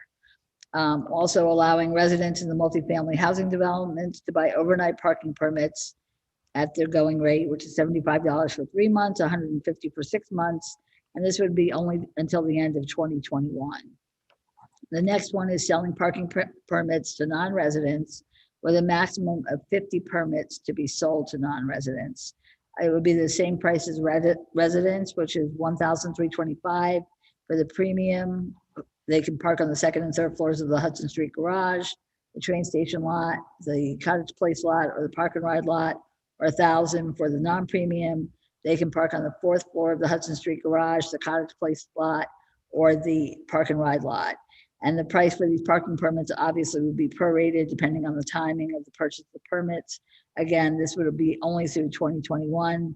And then a possible alternate use for the fourth floor of the Hudson Street garage on weekends when the pedestrian mall is not occurring, possibly like a flea market, craft show, charging vendors, but also allowing Ridgewood businesses to come and display on a table if they wish to do so. And this would be like May or June to maybe September or so. So those were the ideas we came up with, and we are giving it to the whole council now to discuss and decide if this is something that we want to do. So the first one was enforcing the residential parking rules, both daytime and overnight, beginning May 1st. As you know, during the pandemic, we have not been enforcing in the residential areas. There were more people working from home. There were more people, who were needed additional, they were trying to stay at home, and so they had cars there more often. So, but at this point, people are starting to go back to work. And so the thought was that this way we would start enforcing, and especially the overnight parking.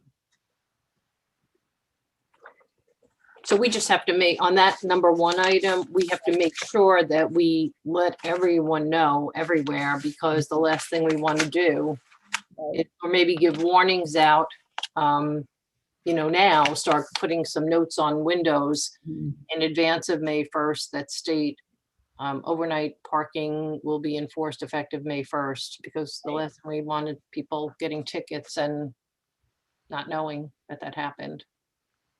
When we let the newspapers know also. Yeah, and we could do an e-notice and. Right, correct. Okay, so everyone's okay with that? Okay.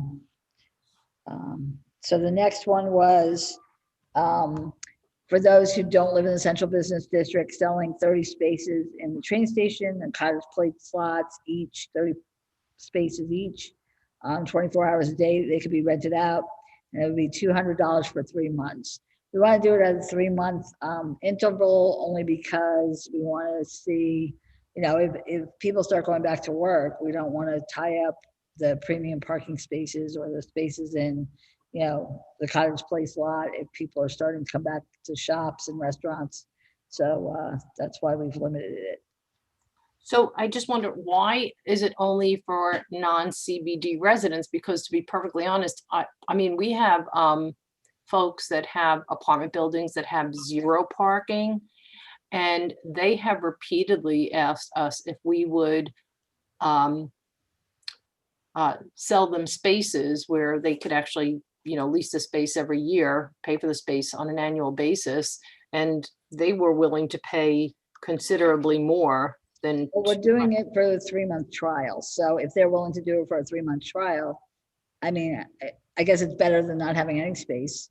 Well, I guess what I'm asking is, if maybe I misunderstood. I thought you said for non-CBD residents. That's what we thought originally. We thought it was people who might have too many cars in their driveway, or people who, you know, maybe commute and don't want to, and maybe do live in the central business, near the central business district, and just want to leave the car there and then can pick it up when they need to use it.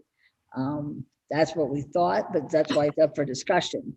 Again, we want to do this short term because of the fact that, you know, we're concerned that if people do start commuting, we don't want to tie up the spaces for those commuters.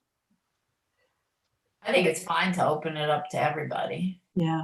And I think the idea of doing it short term gives us flexibility. So if people, for whatever reason, just don't go back to work in the numbers that we're thinking, and they maybe stay at home more permanently working, then we can continue to do this. But if everybody ends up going back to the office and commuting picks up again, then we could kind of cut it at that point. So that gives us a lot of flexibility and allows us to generate, you know, at least some revenue in the near term. So you said overnight, so what would the hours be on that? Well, no, this is 24 hours a day. 24 hours a day, 7 days a week. Correct. So Heather, I have a question. So what would, so what is it, like 8, if somebody stays a whole day, what is it per day? Like in one of the lots? Yeah, I mean, I don't know for a whole day. Bob will probably know that. So in that lot, meter, what's a whole day? Or just if any of us park there? Well, I think we always use like $75. Because if you, $75 for a week, you're saying? for a week, yeah. For a week, so times 4. Take $10 off for a Saturday, and that leaves you like 65 for the other 5, divide by 5. So multiply that by 4 and then times 3, because you're saying it would be a 3-month. So what would keep somebody from just buying one of those passes and, you know, parking whenever they feel like it? They'd be getting basically a tremendous discount. Because it's better than nothing. Well, Right no, now, I we mean, have nothing. and we can modify the price. That's why it's here for discussion. If, you know, the council feels that it should be a more Because you know what you'd end up getting CBD employees probably buying those and then just parking there. I mean, if I was a CBD employee, that's what I would buy, and I'd have 24/7 access to my own private space. But we're only selling 60, right? We're doing 30 in the train station and 30 in cottage, right? Right. So Bernadette, no matter who buys them, I think that maybe I hear what you're saying, but it's probably not necessarily relevant. I think the point of it is to sell them and to have those spaces occupied. So I guess even though I think the effort is to get the people off the on-street parking overnight and move them into downtown into empty spaces, that makes sense. But I mean, does it really matter to us? No, but what's the criteria then? Because if it's first come, first serve, It'll be a maximum that will sell will be 60. Right. So it'll be 30 in the train station and 30 in Cottage. So they'll have to indicate where they want to park. When we hit 30 in train station, that's it. We don't sell any more. But they're only for residents, right? You Correct. said for residents, so that's the criteria, Bernadette. that you have So to be that's the resident. criteria. Right. Oh, So if okay, it's- so you I don't thought have that it was open to everybody. No, residents. Okay, This so one's it's residents. only for residents. They don't have to live in the CBD, Right, and it's only for 3 months. correct. Just start and then we'll see how it goes. And maybe we'll extend it for another 3 and another 3 and get it to the end of the year, basically. Okay. But they could live in the CBD, so those apartment folks Yeah, could. no, get- no, as long Okay, as as long they're as they're a resident. Okay, And it's $200 for the 3 months, not for each of the 3 months. Correct. understood. That's what we came up with. You know, again, if the council wants to charge more, we could, but that's what we came up with. I mean, it's a starting point, I think, to see how it goes. Okay. Right. And right now, I mean, the train station has like 8 cars max every day parked, and Cottage, I don't know, not that many. So it's better than nothing. Okay. The next one is allowing the residents in the multi-housing family developments to buy overnight parking permits. We had said that we were not going to let them do so because they had come in, but at this point, again, it would be the regular going rate, which is $75 for 3 months or $150 for 6 months. It's from 8 p.m. to 8 a.m. And that would be only until the end of this year. So I mean, look, if you're going to say you have a parking space for $200 for 3 months to any resident, you have to make that available to any resident. So it shouldn't matter where they live. That was always an issue that everybody said, oh, the garage is going to be built for the people who live in multifamily housing. Multifamily housing, the new construction all has the sufficient parking as required. So I think if we're saying you have $200 for a parking space that's available to you as a resident, I think a resident is a resident is a resident. It doesn't matter where they live, right? We Right, can't but say- this is overnight. This is overnight, so maybe they only need it overnight. And so maybe they don't need it for 24 hours. Maybe the 30 spaces have sold out in the place that's closest to where their home is, their apartment is. So this is for overnight will allow them to be able to purchase. Sure, they could purchase one of the 30, but if That's they what don't I'm want to saying. They purchase- could purchase one of the Right, two. That's my, but, for example, the one on Broad, it's closer to the garage to park overnight, if that's the only time they need it, instead of going all the way over to the train station lot. So it's an option. So this one for that we're thinking about for the multifamily tenants, which lots are we talking about?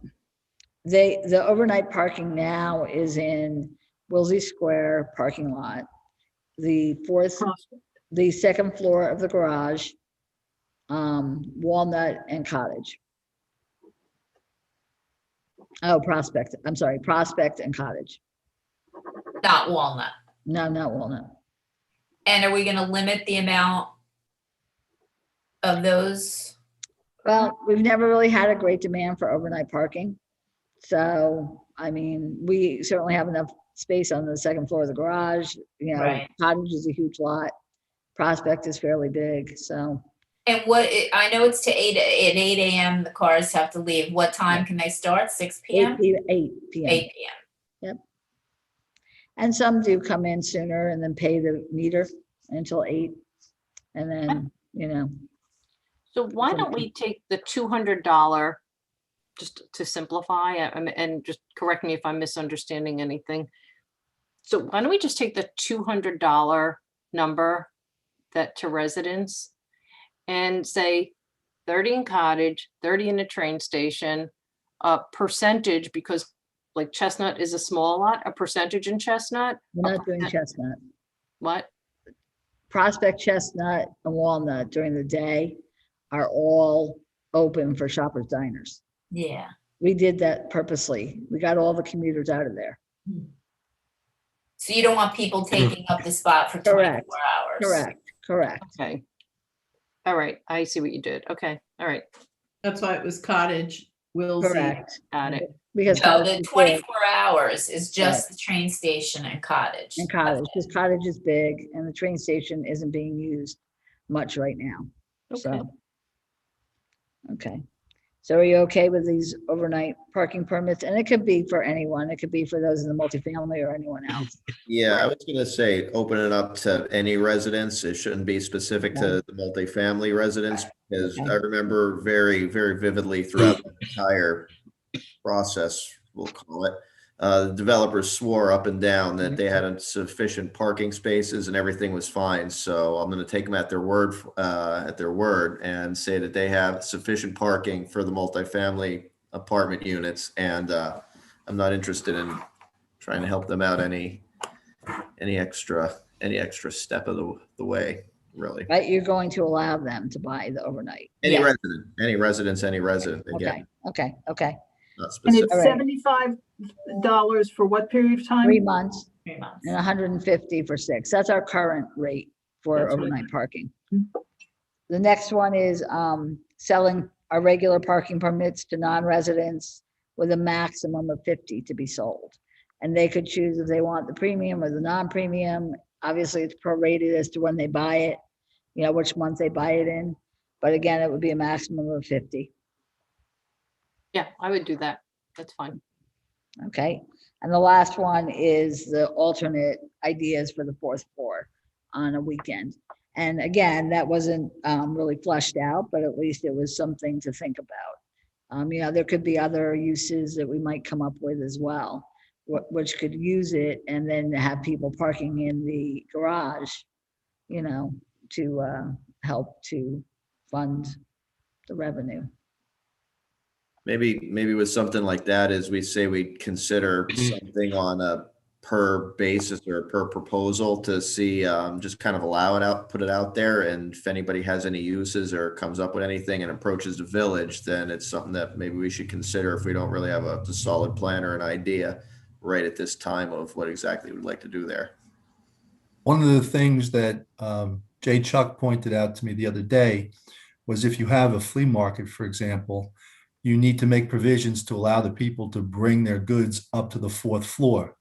And then they need a place to park where they have vans and everything else. So it's a little bit more complicated than just saying, yeah, we're going to have a flea market. There's a lot of other considerations for traffic and everything else. So Jay was going to think about it and come up with some ideas as to whether or not it's feasible or what the best approach would be. Right. And how do they turn around after they've dropped off their stuff? Yes. Well, they have to come in early. They have to be there by a certain time. That's how these things work. They're there at 8 a.m. It doesn't open till 9. So very similar to the performers when we close the streets down. After they drop their equipment off, they want a place to park. So we're going to have to make some type of provision for that as well, or charge them or have them park off site. So there's a few other things that I think we need to focus on with this. I agree. So, let I'm me a just little say, concerned. Well, go ahead.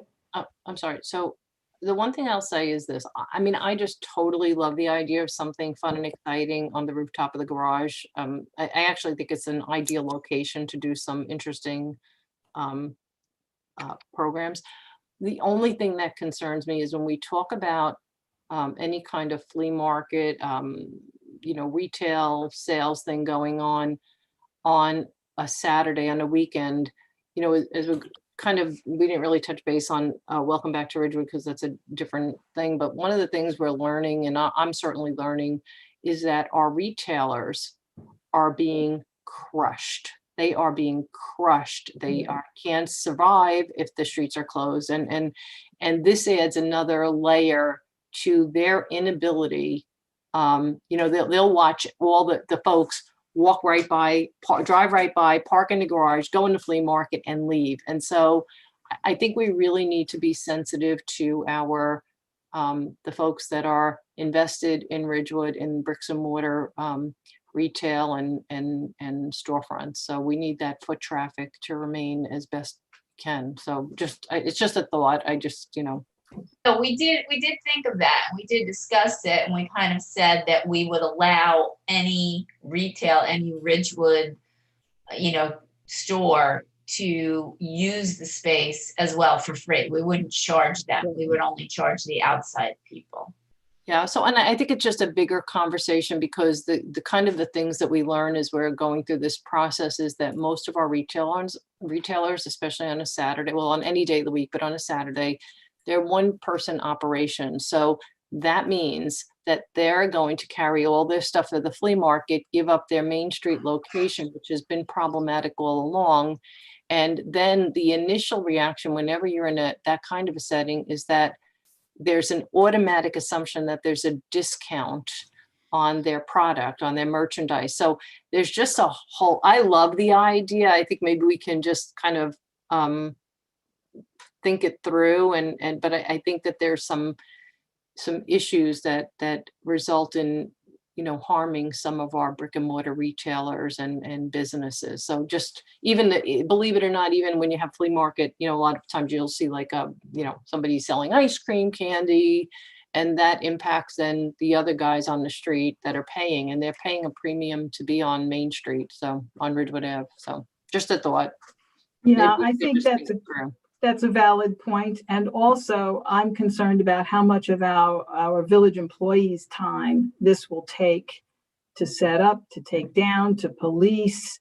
What's the fencing situation? It's a lot of fun if you attend it, but there's too much work, I think, that goes into it for now. But I do love the idea of using the rooftop for now for something fun. So we can think more Wedding. about that. Build a bridge to the rooftop bar right there. That'd be a steep bridge. All right. Any other comments? No, we're good. We just have to Okay. write it up, right? So we can, How so we can fast can we move pass forward. this? Wow, we could probably do it by resolution next week.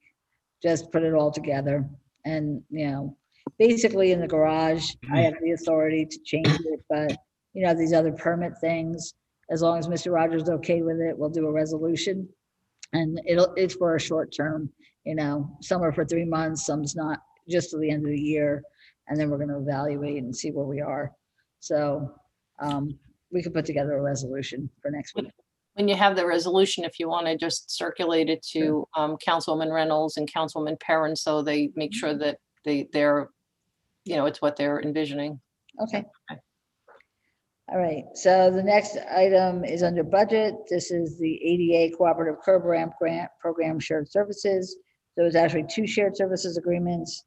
One is with Bergen County Road Resurfacing Program.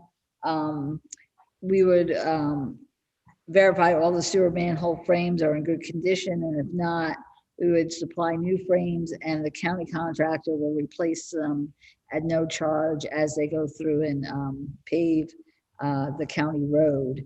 The other one is the ADA Curb Ramp Program, where the curb cuts with detectable warning surfaces and landing area at all crosswalk locations of county roads to be resurfaced.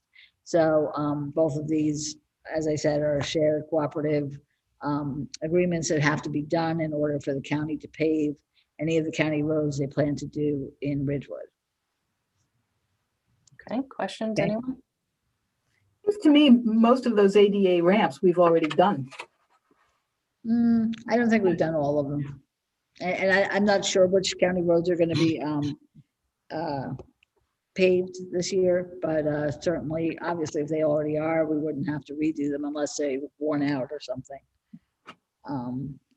So the next one is awarding a contract under the Bergen County Cooperative Purchasing Program. This is for bituminous concrete plus various road repair materials. The villages and Ridgewood Water Company's needs this year will exceed the statutory limit. And so this resolution will allow us to exceed the statutory limit for purchases by the Streets Division of the Department of Public Works. This money is in the operating budget, and Ridgewood Water actually already passed a resolution to do so. Okay. So next one is the state cooperative purchasing contract for diesel fuel and unleaded gasoline, purchase of tires, and purchase of parts and services from various vendors. And so these resolutions are going to exceed the statutory limit, which is why we do them. And so they'll be under a state contract. Okay, everybody's good? The next one is awarding a contract for additional project closeout services for the environmental technical support for the Hudson Street lot. So First Environment, Inc. I forget where they're from. They're from Boonton, New Jersey. They assisted the village in the completion of the regulatory process related to the removal of the contaminated soils that we found at the Hudson Street garage when we dug for the footings. So First Environment was actually our licensed site remediation professional for the garage project. Final reports that were worked on by First Environment include the D notice for the critical exemption area, the remedial action report, the soil remedial action permit application, the remedial action outcome. And so additional funding is required to complete these tasks. So there's a resolution for an additional award of work in a budget amount of $13,000. This is, again, this money is in the Hudson Street Garage project ordinance. So there is money to pay this. This is actually from March of last year. And in speaking with Mr. Ruthershauser, this was a bill that was received and for some reason was overlooked. I don't know why, but there was a lot going on and a lot of work being done by First Environment at that time. And it may have looked like a duplicate bill, but this bill has not been paid yet. We have verified that. So they did the work and now we do owe them the money for this work. Okay. Do you anticipate that this is the last payment we'll be making to the LSRP? I believe so. Unless there was some other bill we overlooked, but I believe this probably is it. Do you agree, Mr. Rooney? Yes, I do. I know Chris had a conversation with them to make sure that there was no other additional services that were needed. I think this is just a wrap up of filing the reports that are required by the state. So again, going back to when this started, this was a real scramble because we had contaminated soil and we needed to get rid of it and get it assessed. So it was a little chaos at the time, but I'm pretty comfortable there won't be any more. Okay, thank you. The next item is the award of contract for phase 2 of drainage work to address the Bergen County violation notice for fleet services. So we received and solicited and received 3 informal written quotes for this project. The recommendation to award is to OnQ of Oradell, New Jersey, as the lowest responsible quote at $35,450. This is because the garage floor drains are connected to the stormwater system, and this is a violation which was cited by the county. They should be connected to the sewer system instead. So it was broken up into 2 phases due to lack of funding. So last year we did the lower garage, and this year we're going to do the middle and upper garage, and then we will no longer be in violation. Any questions, anyone? Okay, the next one is disposal of ground yard waste and grass clippings. We received quotes from vendors. RVH Mulch Supply LLC of Wyckoff, New Jersey was the lowest quote at $19.50 per cubic yard. And they take both yard waste and grass clippings. In the past, we had to have 2 different vendors. One took the yard waste, one took grass clippings. They take both, which is nice. And we are required to truck it to their facility, which has always been the case. And although the company is located in Wyckoff, unfortunately, the facility is in West Milford, which is where they tend to be. And in previous years, different vendors, it was also in that area. So this would award this contract to RVH. The only thing Mr. Ruthershauser does caution is if we have a good growing season, we may have to award additional awards for the removal of the grass clippings. And just as a reminder, we are prohibited from disposing of our yard waste materials in our leaf compost because that would violate our NGDEP permit. Heather, can we put the yard waste and the grass clippings together, or do they have to be separated? That I don't know. I can find out.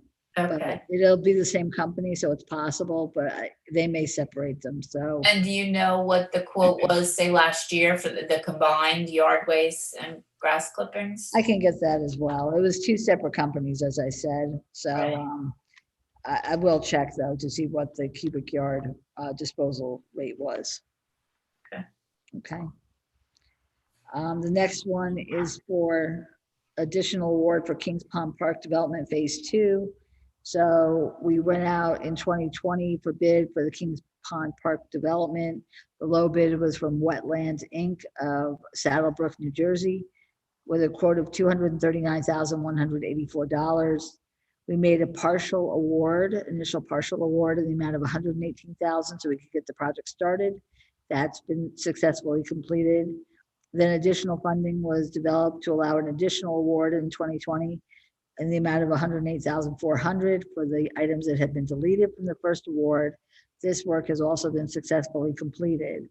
So Mr. Ruthershauser and Nancy Bigos, our Director of Parks and Recreation, have looked at the finished project and they see the need to extend the Stone Dust walking path to the very limit of the park. And that's actually based on our residents who gave us that input, as well as to aerate and oversee the lawn areas of the property. So Wetlands has quoted $7,884 for this work. So it's a resolution for an additional partial award in the amount of $8,000 to cover it. And they're in the capital budget ordinance number 3811. Okay. And this should complete this part of the Kings Pond. I mean, there may be future development at some other time, but this would pretty much finish up this part of the project. You know, there's the dam to think about for the future. There's, you know, possibly a playground in the future, but right now, this part of the project would be completed. So we have no phase 3 in mind. I mean, again, we've thought of things to do. Nothing has come before the council to do so. So. Okay, and then finishing the walkway, the Stone Dust walkway. I'm so glad you're thinking of doing that, because I went over there and I thought, wait, it's going halfway and just stopping. There's no destination. Right, it's It weird. didn't make sense to me.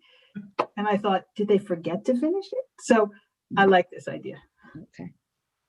Anything else? It's beautiful over there. It's It is. absolutely magnificent. A vast improvement from where it was just a few short years ago. So beautiful. So the next item is the proposal for irrigation systems for Village Parks and Recreation Department. They did go out for bid. They had one registered plan holder who picked up, and he did supply the sole bid. It's from Sprinkler Guy Irrigation of Ridgewood. It's amount not to exceed $18,000. He was also our contractor for 2019 and 2020. And it comes from the 2021 operating expense budget. Anyone? So this isn't to lay a whole new irrigation system anywhere. It's maintenance. Correct. Is there a mid-season check on the irrigation system? Is that part of this contract? I can find out. I just know that we do that in my home. Okay. Because the season changes and so you want to adjust the watering. Okay. And what properties does this cover?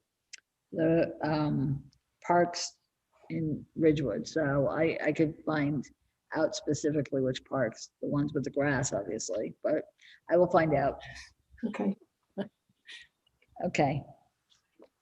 The next item is the update on the gatehouse. Mr. Rooney and I have worked on the request for proposal. It does show you the changes that were made to it based on what will be, you know, the new lease of the 5-year lease. It does also have the lease agreement, again, which has been changed to reflect this new time frame. And then also the ordinance, which Mr. Rogers did have one change to number 10. Hold on one sec. It's 10 I. He had some wording to change there, which will change according to how he wanted it to look. And he'll also review all these documents prior to going out. So we looked at what the increase would be for 2022, and that was 3,925 a month of 47,100 per year. And that would be the minimum bid that someone could bid. As we know, there does have to be a bid, and then there has to be approval by Green Acres. Once the council does approve it, they do then have to go to Green Acres and get it approved as well. And even if it's the same person or The taxes would be roughly another $700 a month. And based upon that, it just seems like there wouldn't be any interest. The cost of the lease, the $3,900 plus the $700 would be, $4,700 roughly. Just seems very high for this environment. What I did put in there though was to try to compensate for maintenance. I put a requirement in there, or Heather and I put a requirement in there of $250 a quarter to go towards a maintenance reserve account that would be held to contribute. The village would hold it, and should we need to make any type of repairs, we could use that reserve money to offset the cost that we would incur for it. So again, that's just for discussion. Just something to try to minimize what our out-of-pocket is. right? And so it is up for discussion. And then also after we discuss these items, we have the profit and loss, which you had received a while back, but you also wanted to discuss that this evening. So Mr. Rooney's here to discuss that in further depth if you wish to do so. Yeah, I mean, I personally, I think the profit and loss is the first piece of the Okay. puzzle. Okay. So. All right, so Bob, you want to go over, because in 2016, we took in rent, but we were in the negative $136. In 2017, we had a revenue of rental revenue of 44,000 and programs of 41, so 48,000, but we only netted after taxes, repairs, direct cost, insurance, depreciation, indirect cost allocation in each consecutive year.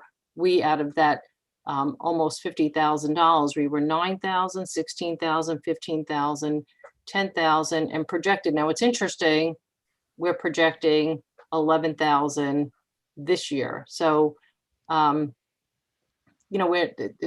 one of these things where we have to look at and if we look at the Health Barn quarterly report and we start to compare those to other quarterly reports, I wonder if it's not fair to do an analysis of the value of those programs based on the the pricing that's on the website, because just a quick analysis shows that any increase, even if it were the portion of the property taxes that were school and county and not the Ridgewood village tax piece of it, it's just my opinion that it should likely be absorbed by the in the lease, because we're paying everything here. So the critical part of the P&L, and again, the 2021 projected is before we made any suggestion for increases. It was just, I think it was a 1 or 2% increase over the prior. But with that being said, the critical path here is the repairs that are required. So we've had a couple of years where we didn't have much in repairs, but we know now that we do have things we have to address. We haven't quantified what they are yet. So that is a consideration that has to be, put into this once we determine if there's any major repairs that have to be made.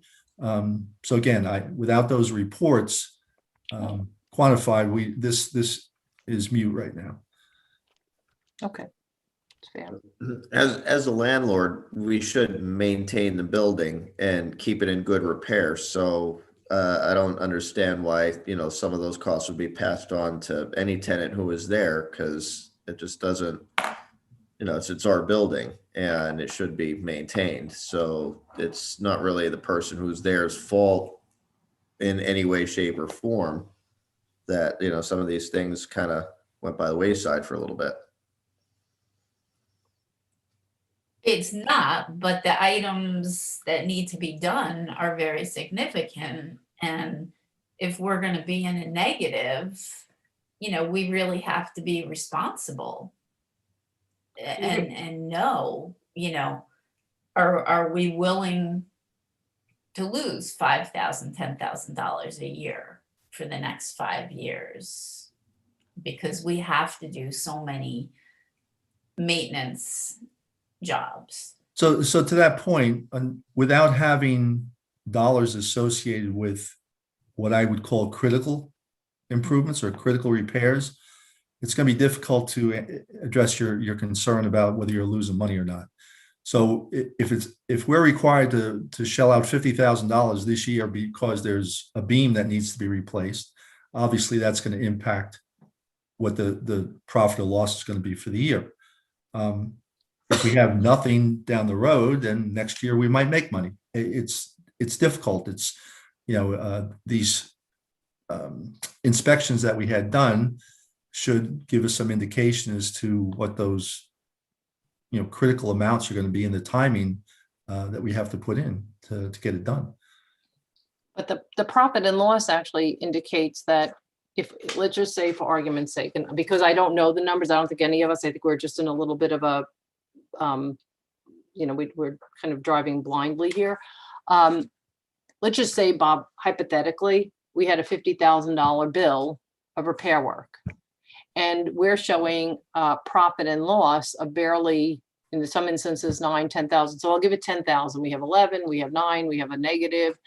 So it would actually take us 5 years based on that profit and loss. We're not out $50,000 the first year. It's actually going to take us, based on the P&L, 5 years to break even, right? You're correct.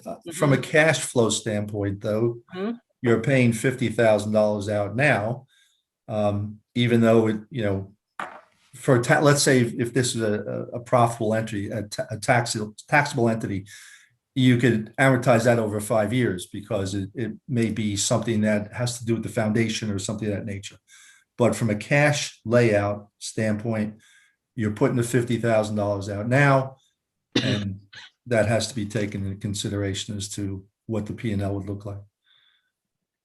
I mean, it is, in my opinion, again, we have the building, we have to maintain it. So whether or not we even have a tenant in there is completely irrelevant. Like if we had no tenant in there, we'd still have to replace the beam. We'd still have to do this work to keep the house in good repair and maintained. So I don't know why you would hold major repairs against, this tenant or whatever tenant is in the house, because again, it's the village's responsibility to be a good landlord and keep the house in good repair. And if, the tenant didn't destroy the house and didn't cause these repairs to be needed, then it shouldn't be held against somebody and say, well, we had to replace a beam in the basement because it was 100 years old. And well, that doesn't have any bearing on who's in the building now. So again, I would say if we're going to keep the building and we're going to keep this going, then we have to maintain the building and put this money into it anyway. And again, you have somebody there, they could catch things that are happening early, and say you have a leaky window. Well, the leak gets fixed. If nobody's there, then that window could leak for 3 or 4 years before somebody finds out. And then the leaky window turns into a collapsing wall. And then what kind of cost is that going to be on the taxpayers to take care of? So there's benefits to having somebody in that building. And again, we should maintain it. So I don't see why we would hold that against any tenant who's in there for major repairs. That's a I great, also, go on. no, go ahead, Pam, I'm sorry. Also, I don't know that landlords always make a profit, especially like look at during the pandemic. Most landlords are forbearing or not getting any rent. We haven't had that experience with this property, but a lot of landlords are chewing their nails. You know, it's not always a profit-making operation. I do have two questions about the some provisions in the lease, and I don't know when do you want to get to those? I didn't even have a chance to look at the lease. Yeah, at all. some of, I didn't even, I mean, I'm familiar with the lease, but I didn't get, because it came so late, I didn't have the time Yeah, to. I didn't look at. Can I just, before we go to that, I just want to say, do you mind, Pam? Yeah, go ahead. I'm sorry. So I just want to say, I don't disagree with the deputy mayor on this, that we have an obligation to maintain property. But I also just want to say that as maintenance occurs, you know, a house typically has maybe 3.5, 4.5 people, you know, 5 people living in a home.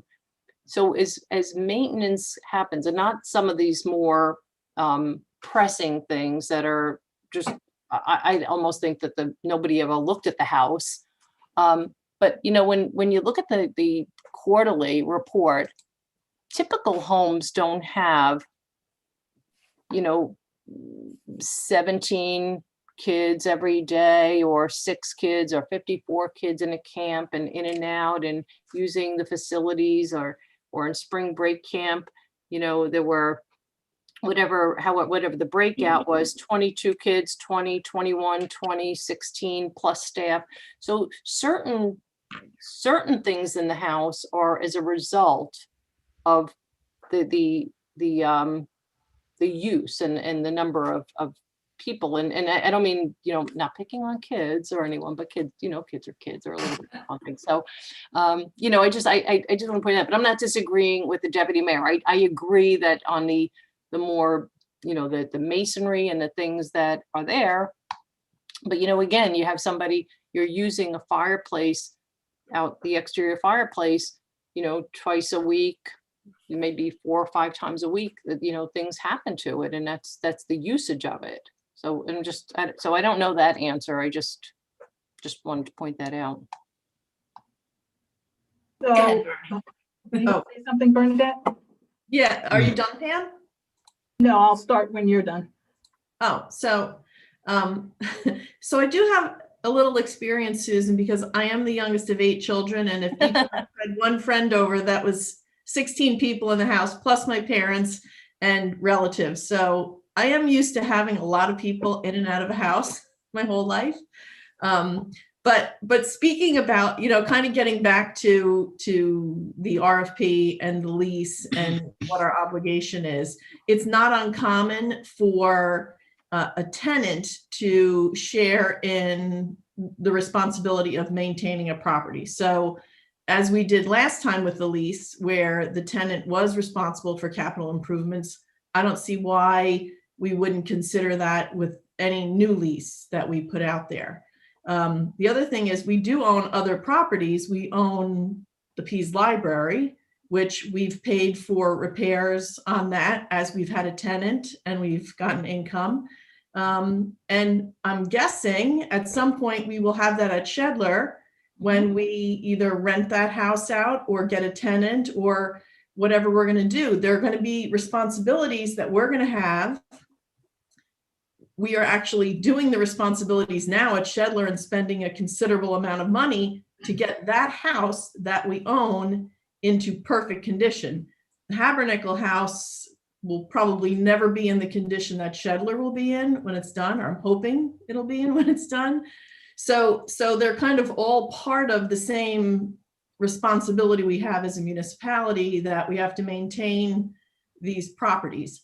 I don't know that Shedler will ever match or meet the costs that we're putting into it, even though it is a historic building. The intent is for use by residents. Perhaps we may lease parts of it out. We haven't even gotten to that point yet. So in looking at, how we're going to manage these types of properties going forward, I think the consideration always has to be that there'll be a little skin in the game on both ends. And I think, Bob, that was a great idea to put a sinking fund for maintenance at the Habernickel property, because things are going to come up, or things come up, I need a new hot water heater.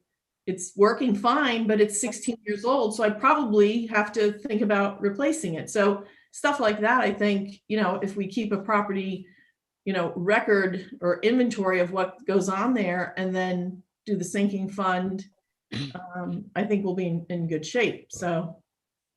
Yeah, I agree with Councilman Walsh in the terms of having,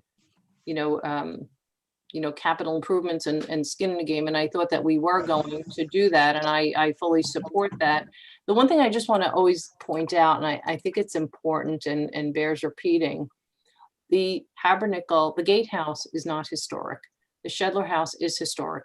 No one on this village council, we weren't the people that filed for the certificate of eligibility and subsequent listing, but as a result of that, our obligation is actually different in terms of maintaining and restoring and preserving. So our obligation to that house is different than the Gatehouse. And not that I'm saying it because I do agree with the deputy mayor, but I'm just wanted to always like to just point that out. It's a different obligation. It's a different responsibility.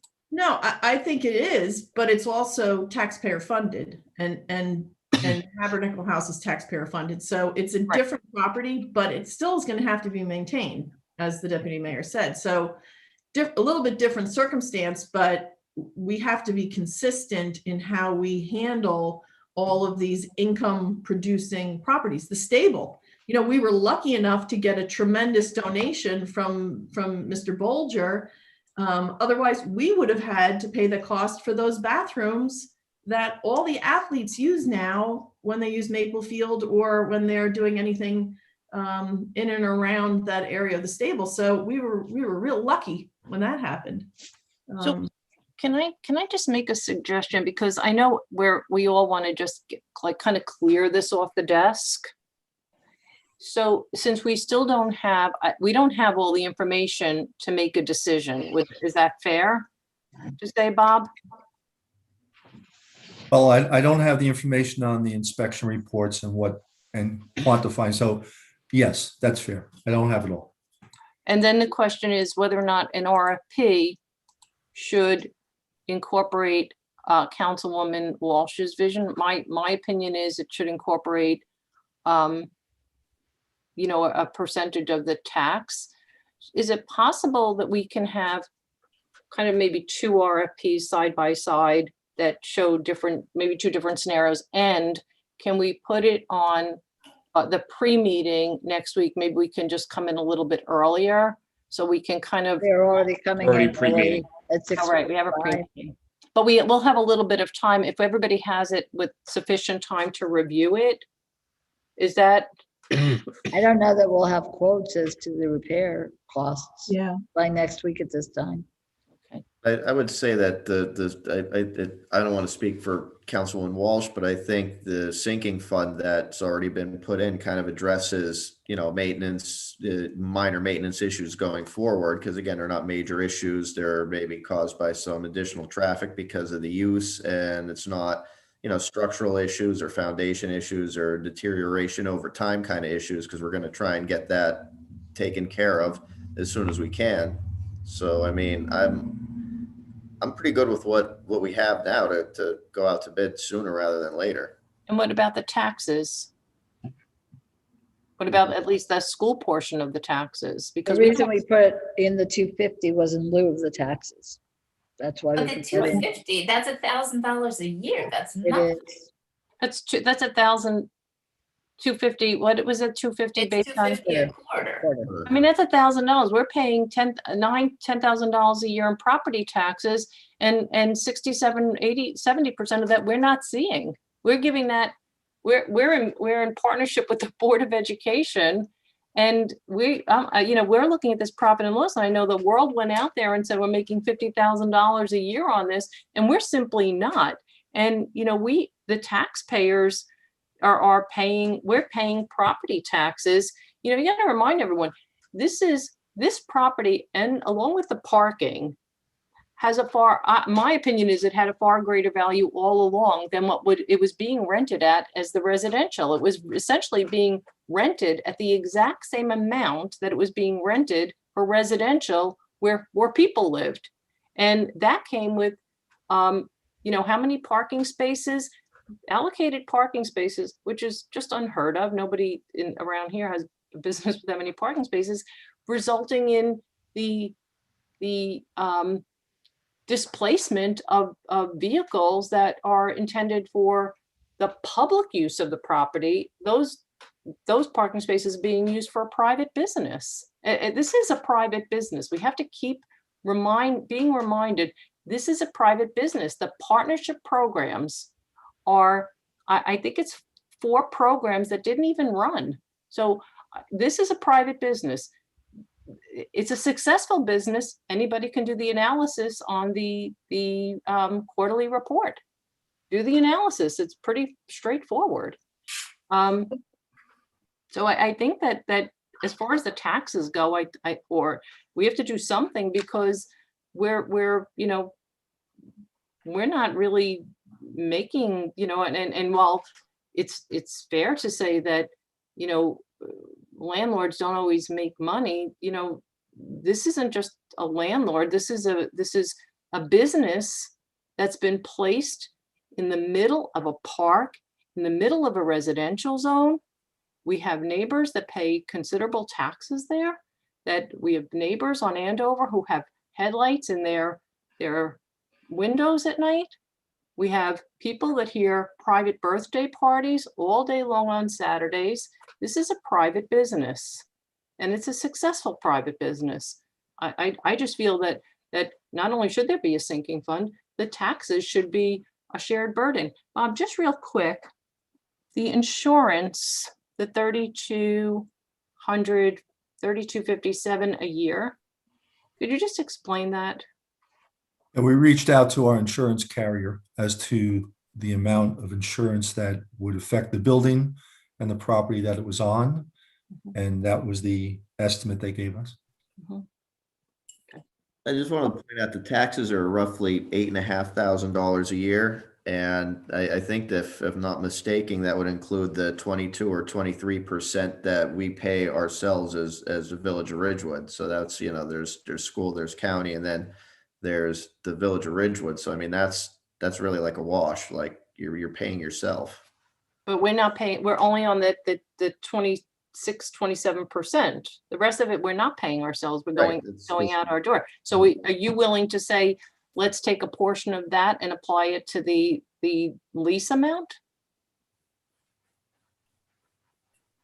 Well, I mean, it should be included in everything should have been included in the rent calculation that we have, that we receive, along with all the other information with the ordinance. Well, when we did it, it was going to be so cost prohibitive, we didn't think anyone would bid. Okay. Right. It was You're like $4,600. You're putting another a month. $700 roughly on the lease amount. So you're at $4,600 without any maintenance reserve Right, per month. per month. So but I'm not saying to use the full amount. I'm saying to use a portion of it. How much? No, I did use a portion. So I just real quick, I took 20% of the roughly $9,000 in taxes. That's $1,800. That would leave you with $7,200. Again, just $600 or $700 a month, just back in the napkin. Yeah, it's 600. if you Yeah, take so that would represent the school and the county share of the taxes. Well, the municipal is 23%. Again, I just did it. Right, no, I understand. But so we're talking 500 and change, really, if Right. we're gonna charge Right. the school and the county. Okay. I mean, I do agree with Councilwoman Walsh's position that we had in the RFP last time some capital improvements. I mean, we need help with the capital improvements. There's no doubt about it. We don't have the money to do the things that need to be done. But this would be going forward. This wouldn't be what we found in these reports because, you know, we have to maintain this building and those were not caused by the tenant.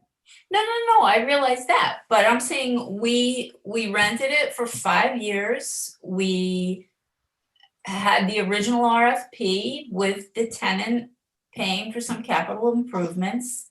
I don't understand why we couldn't go forward with the next 5 years and do the same. Right, it was so the lease actually had a value of the monthly rental and the $10,000 a year capital improvement because there was a $60,000 expenditure on capital improvements, albeit those capital improvements were to suit the business.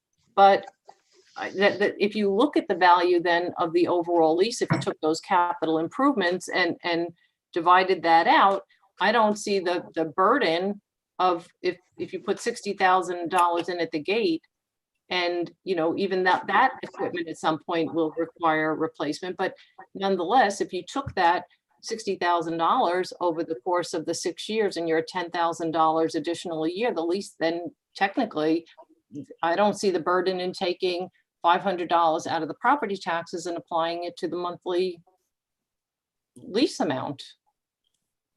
You know, if you're going to charge a tenant for capital, then I think the quid pro quo is you give them an option to renew. This lease does not. No, but this one did. She had the option to renew when she exercised her option. The one we're considering.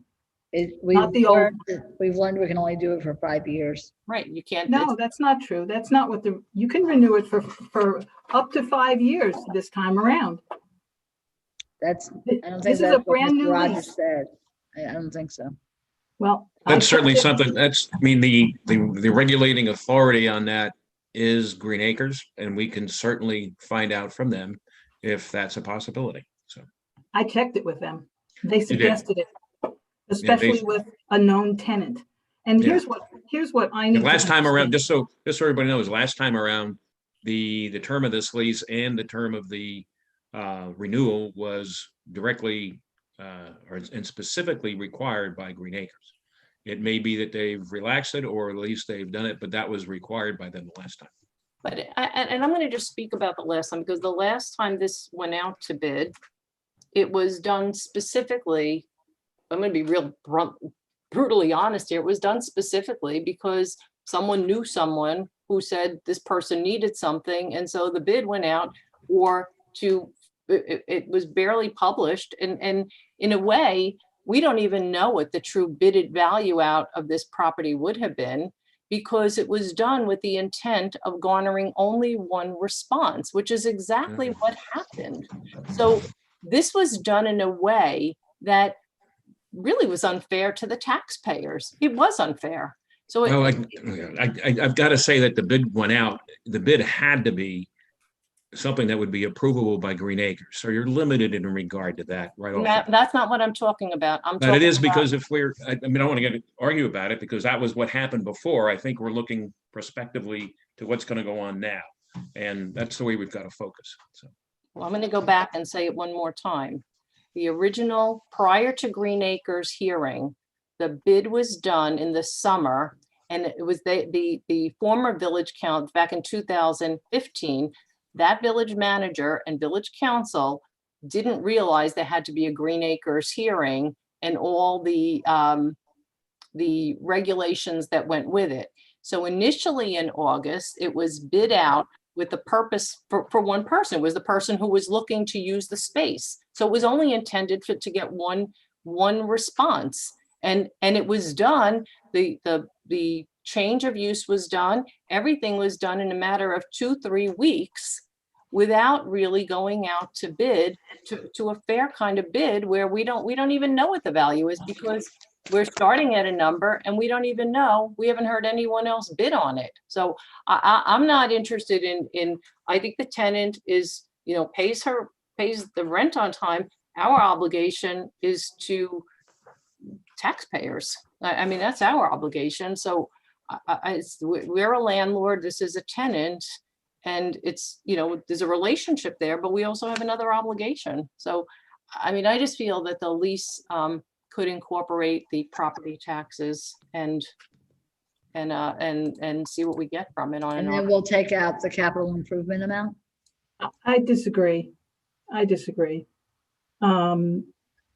If didn't it, I need to understand the last bid that went out 5 years ago, 6 years ago. It seems to me that it didn't have a lease attached to it. Am I wrong about that? Wasn't the lease negotiated after the fact? Because they did it all wrong. I think you're missing. I think, Pam, you weren't there and you weren't in those meetings. Yeah, no, I know. And I appreciate that. So there's a little bit of a unknown there for you. The entire process was done completely wrong. It was the process, actually the property was being advertised as a residential. The current tenant was losing a lease on another location, was looking for a place. There was a relationship with somebody else, which many of us knew at that, well, learned after the fact. And that it was done with the intent of garnering a response, and it did. And then as everything was approved by the village council, because Green Acres got involved and said, you can't just do this, you have to do a public hearing. And that was actually the delay that occurred, I think, from November until it was I think a 45-day public comment period. And then there was a 20 or 30-day quiet period while they made a decision. And that's what kicked it back to January. And in fact, we allowed, I believe the tenant may have started in the stable prior to that time, with I guess the assumption that Green Acres was green lighting. So I mean, I'm just saying that I think that we really should go through a process, but right now, regardless of the RFP, I just feel that, that the amount is, I keep looking at the P&L and we're paying property taxes and we're paying maintenance and we're paying fees. And we have to look at this and figure out how we're going to incorporate the additional funds into the RFP, and either Councilwoman Walsh's way or the other way, whatever it is. But again, I mean, what I'm saying is that we need to be consistent. So if we're going to do this at Habernickel, we're going to do the same thing at Shedler. We're going to do the same thing at the Peace Library. We're going to do the same thing at the stable. We're going to do the same thing at all of our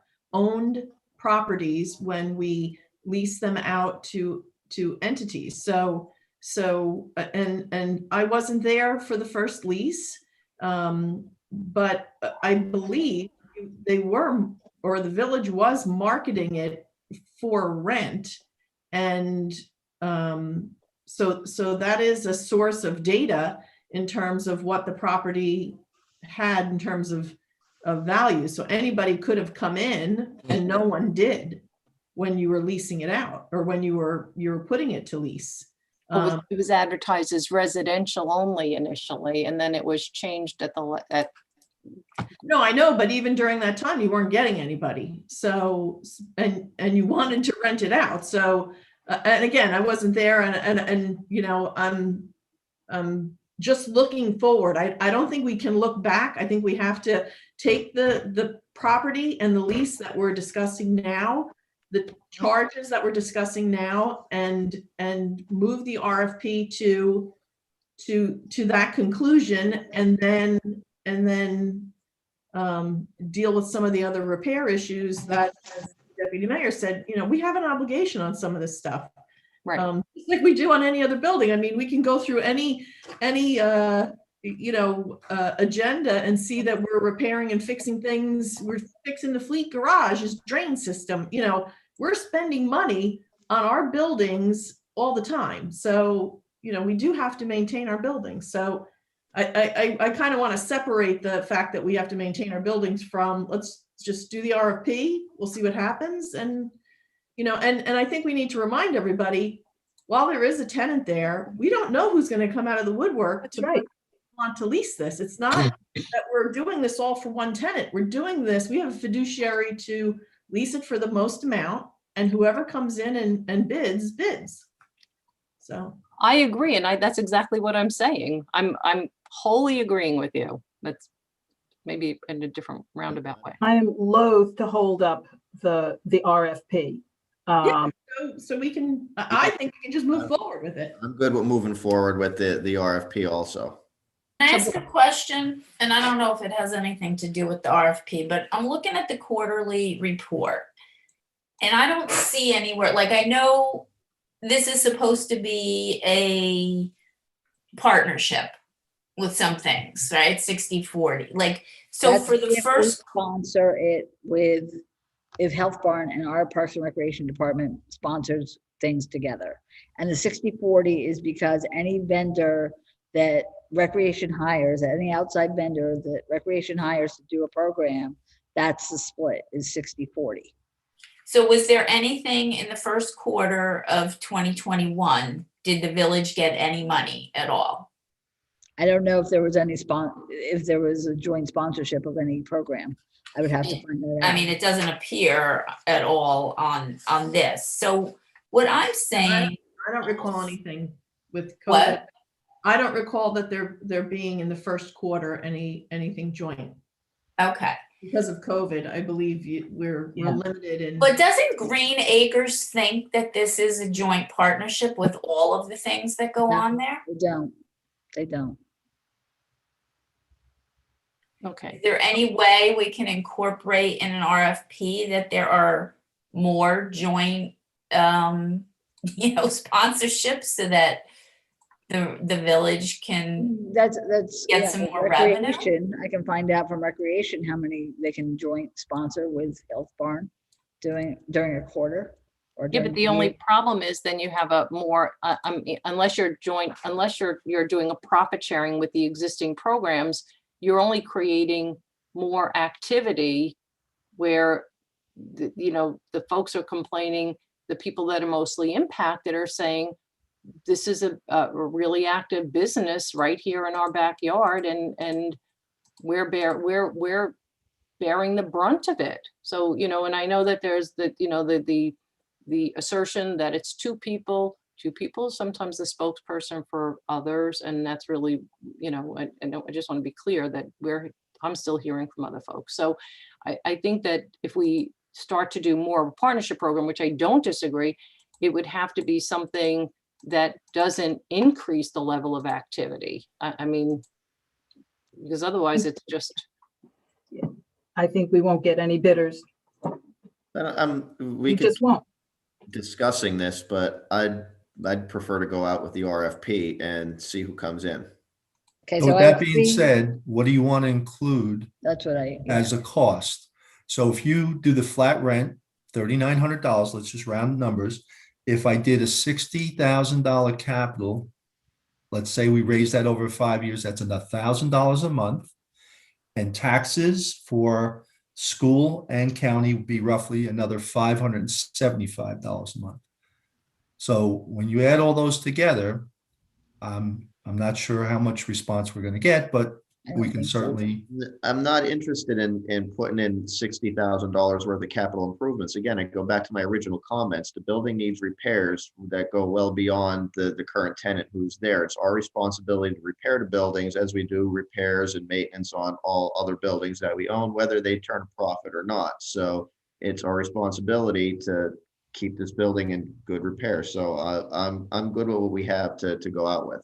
All right, Michael, again, I was just addressing Bernadette's question about the 60, that capital that, was put up first.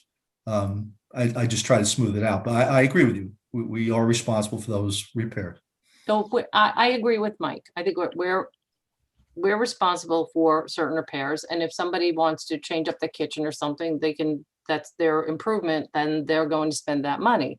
But I do think that the taxes, we, at least something, or, and I'm just using the taxes, I just think that we have to recoup at least something here. And again, I'm saying whether we split it or do something, that money can, you know, the revenue here is supposed to be to support our parks.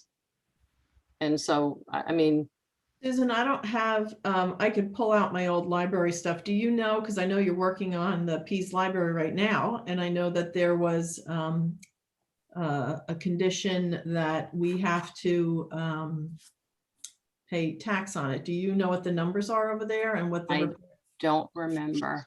I Because don't. I think, Bob, maybe that's maybe a place for us to start as well, is to, like I said, be consistent, match what we have, what our obligation is at Pease.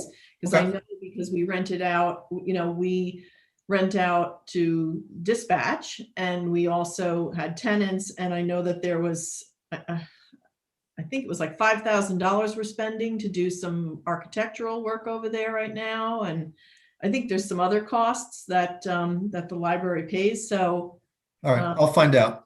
yeah, and then there's some tax that's paid as well. So, So you want to be consistent with what we're doing with other buildings, and we'll use that as a guide. yeah, because like I said, when Shedler comes up, we're going to have to be consistent. Okay. And I don't think we're going to get a response if we do, you know, the 10,000 divided by the 12, and then the 8,000 divided by, or 6,000, whatever it shakes out to be, divided by the 12. I don't disagree. We're not going to get any response, but I think we have to do a little bit more here to at least make our own bottom line, you know, we're barely breaking even, and this is assuming that all the costs are, or were even listed, you know, so, okay. All right, so you're saying, see what we're doing at Pease. We'll see what the taxes situation, if the tenants pay part of the taxes. If so, we'll do that at a similar percentage and add that to the $39.25 a month. Is that what you're saying? Yes. And still include the reserve, the maintenance reserve. Or not? No, I think we really put that in. The maintenance reserve include out. the taxes. That's We why would we put that in. Okay. Right. That's what I think we should do. I agree with Bernadette. Okay, so no capital funding then. Mhm. Okay, no capital funding. Okay, And then- so just incorporate a portion of the taxes. And then once again, Heather, this requires another Green Acres hearing. I gotta confirm that. If it's, if it ends up being the same tenant, I don't know. I have to find out. I already spoke to them. No, it does not require a public hearing. If it ends up being the same tenant. If That's it's a different tenant. perhaps Same it's use, there's no public hearing. Okay. Fine. Thank you, Pam, for looking into it. There are two things, in addition to not having an extension option, there are two other things that I see new in the proposed lease, which, and I don't want it to hold up the RFP, but I want to bring it to your attention. In paragraph 3H, it's talking about parking, and there are X number of parking spots in the parking lot for visitors' use. Then there are 3 for staff. Mini buses can come in and drop off their passengers at the gatehouse. And then it says for full-sized buses carrying not more than 48 passengers, Monday through Friday, they may discharge and pick up passengers on Hillcrest Road near the driveway entrance to the gatehouse. They don't My fit- understanding They don't is fit into, they don't fit into the parking lot. That's the issue. That's Pam, what what they have. number Are they, wait, my Pam, question no, is, Pam, I'm sorry, could you just tell me where you're looking at on the lease? I'm sorry. Just, I know you, 3H. I'm sorry, 3H on the proposed 3H, lease. I'm sorry, thank you, go ahead. Yeah. And my understanding is that right now, the large buses pull up to the gatehouse and drop off kids. They can't, they don't And fit. if they do, if they are dropping off passengers on Hillcrest Road, near the driveway. I wonder how safe or unsafe that is. What they do is they park by where the driveway entrance is. They get off, they walk on the sidewalk, and they walk on the sidewalk into the gatehouse. The issue is when the bus pulls in, because there's that divider, they Yeah. can't go and and turn around in the parking lot and come out. That's Okay. what the issue became with the big buses. That's why it's been changed in this lease. And so and this goes to one of the, I think it was an incident, however long ago, a bus was parked. The children were being discharged on the street.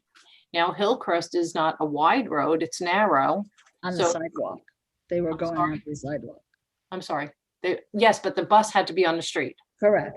So the vehicles had to go, oncoming traffic is coming, and traffic coming up behind the bus was going into the oncoming lane. And this was happening multiple times a day. So again, we wind up with, this is a result of the size of buses. And it was always one of those things. Should there be buses there? Because even that's dangerous. That's dangerous.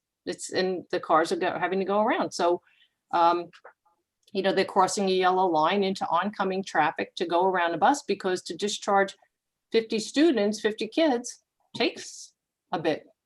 Okay, so my other question is paragraph 3I. There is new wording that says the teaching garden shall also have spaces for Ridgewood residents who wish to have a space in Ridgewood's community gardens.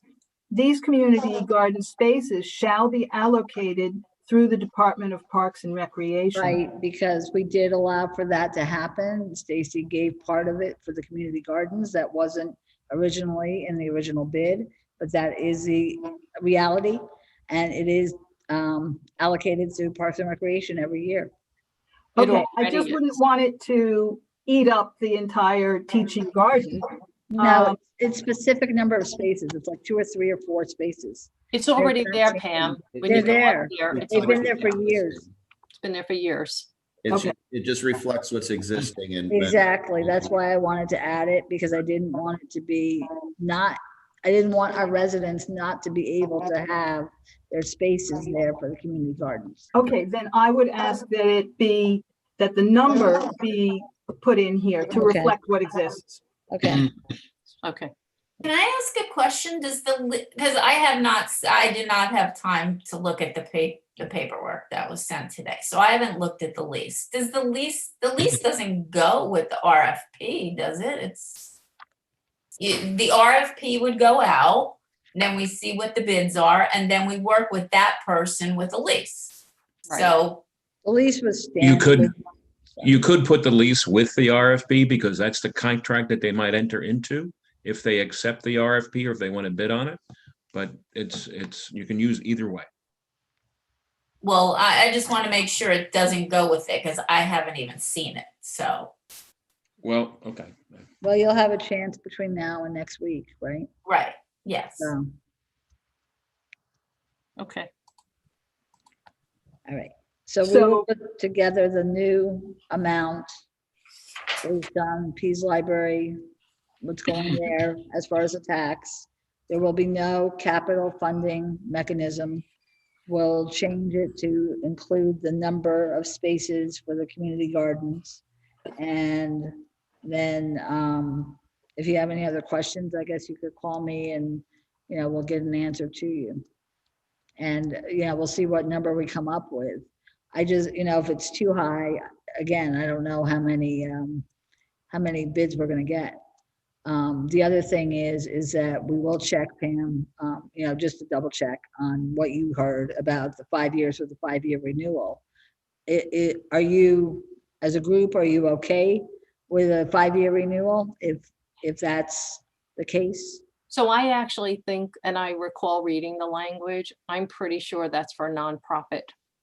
It's actually, I think that language is in there, and Matt maybe should review it. I'm pretty confident that, because actually the Green Acres rules only state that it can be leased to a nonprofit. It makes no provision for a for-profit business. It says, it indicates that a government agency a nonprofit, and there's other language in there. So I think that that's for a nonprofit, but Matt is, you know, he should. I haven't looked at it, so haven't been asked to Let me look at give you it, the so. site.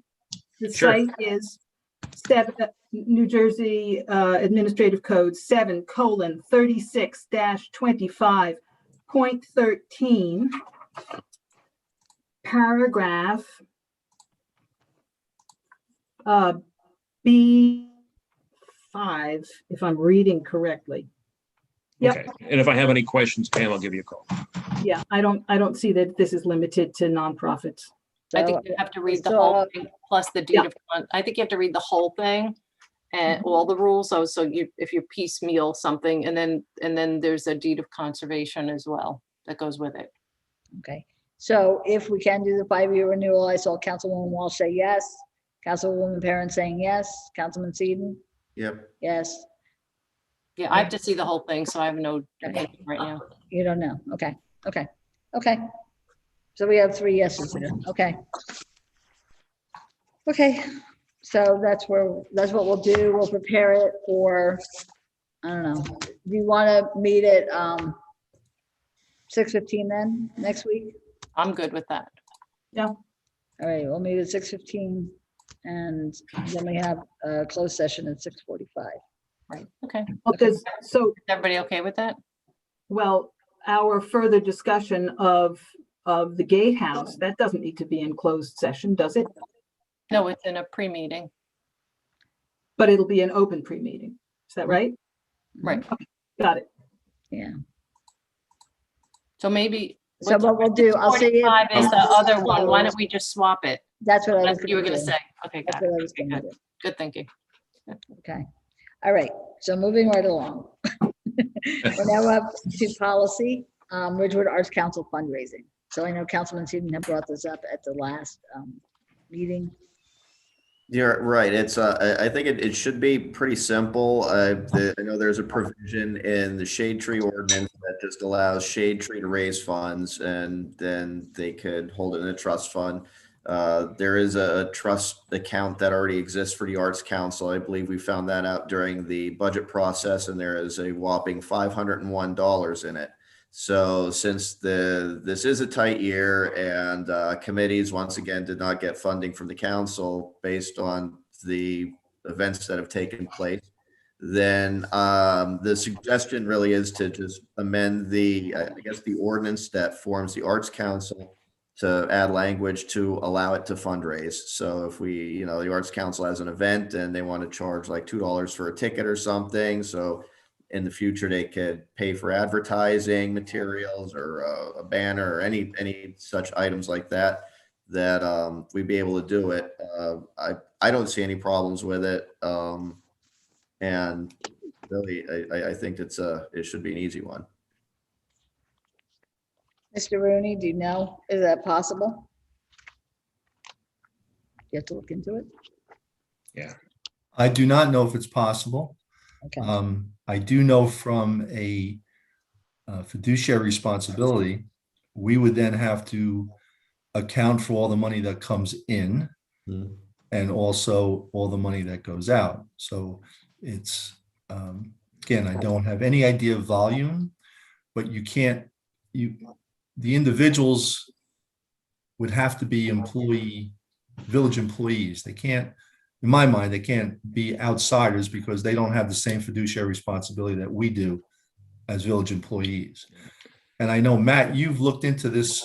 Yeah, we've looked into it before, and that was, a question that has been raised once or twice by the council in past years or past councils. And we, as far as I understand, and I remember going through this before and discussing it, the village cannot be involved in fundraising for those boards. Yeah. So we'll take a look at it. I'll talk to Mike about the logistics of it and what he'd like to do, and see how we can possibly make that work. But that is, we ourselves can't raise the funds from donations from people for that purpose for our committees. So Well, I know with like say Green Ridgewood, when we have the Earth Day Fair, we charge vendors for, a spot at the Earth Day Fair. And then that's split between Green Ridgewood has a trust account, and then the Conservancy gets a portion of that now because they're involved. Yeah. So I was just again looking at a similar situation for the Arts Council, where if there's an event and maybe the village has to be a co-sponsor or something, however it works with Green Ridgewood, I would envision it working the same way with the Arts Council. And that's why I said you and I haven't spoken about it yet. So I just want to get the logistics of how it's gonna work, and we can talk about it and see if we can make it work. So. All right, that sounds good. I could give you a call. Great. Sounds good. After the meeting tonight. Sure. Yeah, the meeting's going in the Thursday. Don't remind me, Matt. Later on today. In the past for Earth Day, the checks were all made out to the Village of Ridgewood. And Yeah, then that's what I'm thinking. They'd have to maybe yeah, they were all made out to the Village of Ridgewood, and then Right. it was back when it was REAC, and then it would be deposited into the REAC account. So Right. Okay. So there's probably a workaround. It's just a matter of getting more information on it. All right, sounds good. Thanks, everyone. So the next item is designating a floodplain administrator. The DEP has 2 flood protection ordinances. Mr. Rutherford, our village engineer, attended a webinar. And they do we do have to designate a floodplain administrator. The current village code is chapter 154, and it says the village engineer administers and implements chapter 154, but it doesn't use the words floodplain administrator. So therefore, the new code will need to replace the current chapter 154, but prior to that new ordinance coming to the village council, it'll have to go to NJDEP and FEMA firm for approval. So the only question is, in my mind, the floodplain administrator should be the village engineer. And I just want to get your concurrence. Yes. Okay, that was easy. Okay, we'll move along. The next one is prohibiting parking of vehicles, trailers, recreational vehicles, and boats on backyard or side yard grass. You do have the current code. On the top, it said you have to see item F2A, which indicates that in all residential zones, vehicle parking for single-family detached and 2-family dwelling units shall be permitted in any yard, which shall be prohibited in the front yard area except on the driveway. And then as far as storage, it's item E1A, which says outdoor storage in these residential zones shall be limited to private camping trailers, boats and boat trailers, garden tractors, automobiles, motorcycles, and motorbikes, but it's only permitted in the side and rear yard, and it has to be screened with a fence or screening hedge. And any item stored in the side yard can't be closer to the side lot line than the side yard setback. And any item that exceed a height of 6 feet may be stored on a residential lot only if such items shall be kept in the garage. And then the only thing is an RV can be taken out 5 times a year, but other than that, so this is to discuss this matter, which I know has been some issues in certain residential zones lately. So just so I just want to understand, so recreational vehicles have to be stored in a garage, is that what? Okay. That's what it says. Okay, all right, that's what I'm reading. So I just That's what want it says. So the yes. issue at hand, and I just want to, so right now, trailers,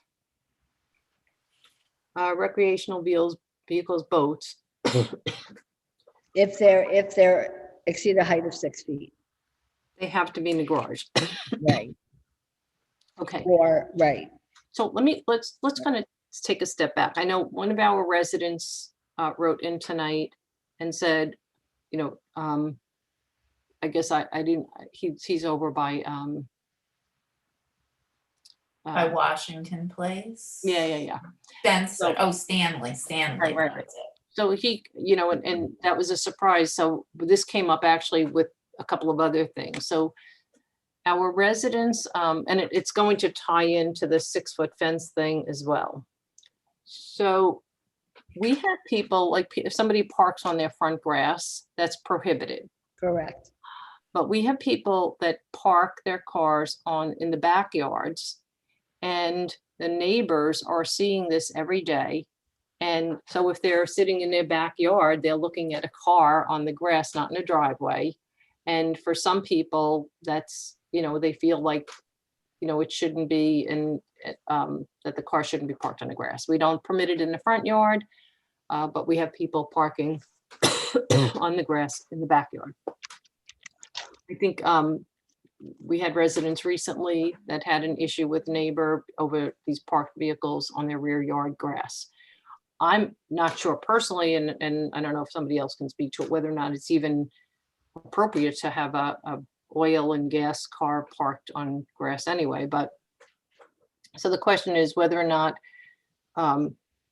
vehicles parked on grass should be prohibited. And we're talking specifically about cars. Personally, I think recreational vehicles, if they're in a garage or if they're covered, that's fine. But we're talking about cars that are moved on and off the grass every day in different locations on the grass. So I don't know if Lorraine, if you want to speak to it at all. Yeah, no, I mean, I don't think we should allow really any vehicle to be parked on the grass, whether it's the front yard or backyard. I mean, grass is meant for, pleasure, playing football, soccer, sitting, if I was in my backyard, I wouldn't want to see my next door neighbors, whatever, even if it's a beautiful Porsche or if it's an old junk, I don't want to see it sitting on the grass. I think I don't want to, it doesn't reflect, it doesn't look well. Let's say that. I mean, to me, it looks trashy if you're parking a vehicle on grass. So I guess some people feel it kind of degrades the appearance of their lawns, their yards. They spend money, they landscape, and they see these cars parked. But in some instances, it's, so I just want to kind of put it out there. We put it on here because we had a couple of complaints about it. Back I don't know if it was a year and a half, 2 years ago, we had complaints about people parking on the front lawn. We were able to address that because that's prohibited. So we were able to very quickly stop it. But this now is the rear yard, and we've gotten several complaints about this. So we're just putting it out there. I said, just put it on the council agenda, let everybody kind of talk about it and get some feedback and thoughts, and see what anyone else has a perspective on this. I don't know.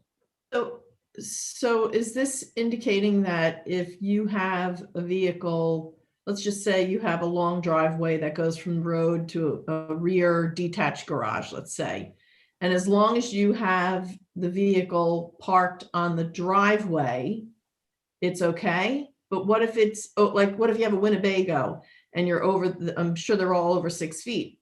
That's going to be not permitted, right? Because it's going to be over 6 feet. Well, 6 feet, if it's over 6 feet, it has to be in a garage anyway. Well, a Winnebago's not going to fit in a garage. I mean, unless you have a really big garage. But I don't think anybody. So essentially, you're saying anybody with a recreational vehicle that can't fit in a garage is not going to be permitted anymore. Or maybe isn't that the rule now? This is the existing ordinance says. Right, but I don't know that we've ever enforced that rule. So, because I know a lot of people that have, like, pull along in their driveway, or they have a boat on, on a trailer in their driveway. Right. So none of that is permitted, actually. Well, if it's not over 6 feet, it can be screened with a fence or screening hedge. But I'm if going to it's guess over 6 feet. And that would be awful big hedge you'd have to build. And that's the current rule. That's the current, but it sounds like been we've in never existence for a while. So maybe we could just start with cars on the grass and just kind of put the rest of it on the side. Does anyone have strong feelings about parking cars on the grass? Because I think that the mobile homes and I don't even. Our current zoning says it's I not- don't even know what a panel truck is, it's honestly. not permitted. A panel truck is like an electric truck, where you have a business. Oh, and- yeah, okay. But it's not permitted according to this anyhow. It's just we've never enforced it. We do for commercial vehicles. Right, commercial is. We do. Yeah, but it's saying camping trailers, boats and trailers. These are over 6 feet, right? The other. Wouldn't you enforce it if somebody complained? Like, I can understand, like, a lot of things don't get enforced, but if people complain about it, then they get enforced? Is that what that kind of thing? I mean, Well, usually it's in the backyard, right? So if there's a fence or there's a screening hedge around it or blocking it from, it says that such item is not visible from any abutting residential property or street, so if it's shielded, then that's fine. If it's under 6 feet, if it's over 6 feet, it's supposed to be garaged. I think it's going to come down to which neighbors complain and which neighbors don't. So if somebody's got a boat in their driveway and the neighbors on either side don't care, they're not going to complain. Whereas somebody has a Winnebago in their yard and, the neighbors don't like it, they're going to complain. Or they're going to go around, if they have a complaint, and go around and find everybody else that's got a Winnebago in their yard, then make a complaint against them because somebody made a complaint against. but it's the same thing with commercial vehicles. I know tons of people that park commercial vehicles in their driveway. Right. So when finally somebody gets a summons, they're going to be the one to drive around and point out every other person that's got a commercial vehicle. So I just want to go back to just the cars on the grass. You got to talk about all of it. You can't just cherry pick. No, I wasn't. So I just wanted a starting point. So if we don't permit cars on the grass in the front yard, should cars be permitted on the grass in the rear yard? And I'm only asking. It's not. I say no. No. Would it be okay if they were on cinder blocks? That's what I'm afraid of. I'm sorry, I'm just kidding with that. No, That's what I envision. So, okay, so we don't think cars, I've never heard anybody, honestly, I don't even know anyone that has a mobile home, a bus or I don't know anybody that has things that they keep in their yard, honestly, but we've had complaints about cars on the grass. And that's, this is the first, we were just looking at this when we got our packets. So you can go at it with the rest of it. I'm just kind of thinking, I was only wondering about the cars. I think it's probably one of those things where, if somebody does complain, then it could get enforced because, the enforcement of going around. So what are we going to have, the code enforcement or police drive around and try and look in everybody's backyard to see if they have a boat or to see if they, how much time and effort is that going to take away from other enforcement and things like that. So if it's not really a problem and nobody's complaining about anything, I mean, should we really expend the effort to go around and enforce it? But if there's a mechanism in place where it does become a problem and it is a nuisance and somebody does complain, then there's some kind of recourse. So then they could send the code enforcement, or we could send police over there and say, listen, this isn't permitted. And then it could kind of get cleared up. But we did receive a complaint. We got it in the email tonight. On the cars. Yeah. Oh, was there more than Kids' a? toys. It was kids' toys, and maybe the 6-foot fence will take care of this problem.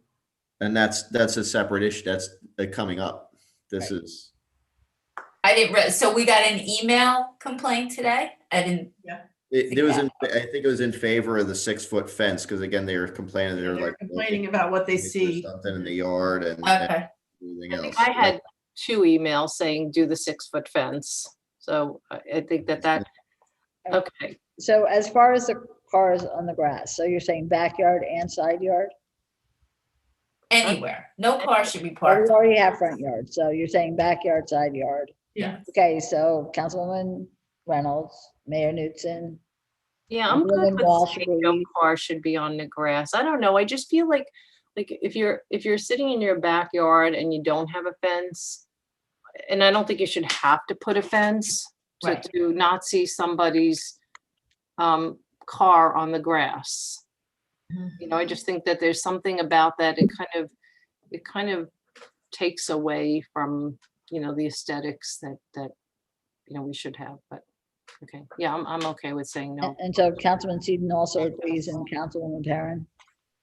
No cars on the grass. Yes. No cars on grass. That's good.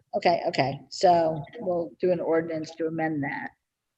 Can I ask a question? If any of this, either the cars or since people talked about the 6-foot fence, been reviewed or discussed at the planning board level? Or even asked the zoning board to see if they get any of these applications in for this? No, so kind of a I'm thing. going to explain the 6-foot fence thing in a minute. I'll do Okay, that. so we Okay. finished the backyard grass, and I guess we're just gonna leave the outdoor storage as is. And if people complain, then they can be enforced. Okay, so now we'll go, can we go to the 6-foot fence? Yeah.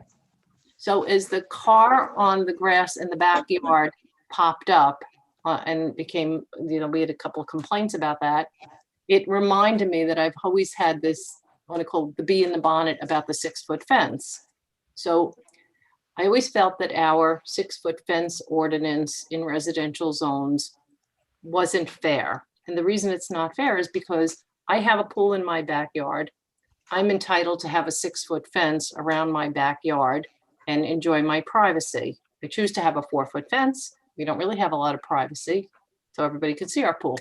However, I don't think that my privacy with my swimming pool should be valued over maybe Bernadette's privacy with a chicken coop or, you know, Pam's privacy. My chickens. Everybody wants to see my chickens. Or Pam's privacy, if she looked, her photo was beautiful in the paper, or your privacy in your backyard. So I don't think just because I have a pool, I should be entitled to something that other people aren't entitled to just because they don't have a pool. So maybe they have youngsters, maybe they have a dog, maybe they have other reasons that they want a 6-foot fence. Maybe they just want more privacy. So I always found that this kind of was unfair. We have people that have 4-foot fences that they have deer jump over their fences all the time and eat everything in sight.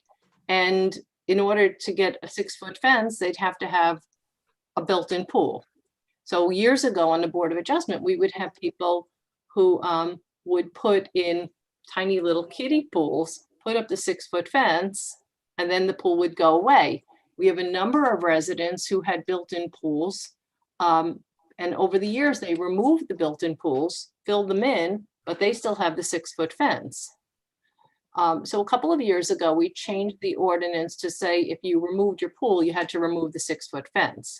But it always just bothered me because I thought that my privacy shouldn't be valued over someone else's desire to have privacy, maybe for another reason. So I think that we should allow 6-foot fence in residential areas under the guidelines that we have, which we also modified those a couple of years ago, saying that you can't have them in the front yard and they have to be set back where it begins in the backyard. So you're not going to have a visual of like big 6-foot stockade fences everywhere. And I'm fine even if you don't have a pool, if you want to have open slats or whatever, I just throw it out there again for conversation. It's something that's been troubling me for years. I tend to agree with you because good fences make good neighbors. And my neighbor just put up a 6-foot fence and we love it. It will create a micro environment. They do create heat. So all of a sudden your plants start dying. But that's the only negative I can think of. And if it's still 4 foot in the front, I think that's a reasonable accommodation. And did your neighbor put the 6-foot fence? They have a pool. Yeah, they do. But Yeah. I like it anyway. I like the fence a lot. Yeah, but so the thing is, I don't want to see Because the. it's like you have a 6-foot fence, That's right. And of course, I get the good side of it. right? Exactly. So, yeah, I like it a lot. The only thing that I would add here, and having dealt with fences through zoning boards and the like, is that one of the reasons why a lot of towns have restrictions on fences going 6 feet high is for visual safety. And understanding that you're doing 4 feet in the front yard only and 6 feet elsewhere. some towns have allowed 6-foot fences, but allowed for the top 1 foot or thereabouts to be kind of an open or at least vision, you can see through it. And so I know that there's a lot of towns that have dealt with this before.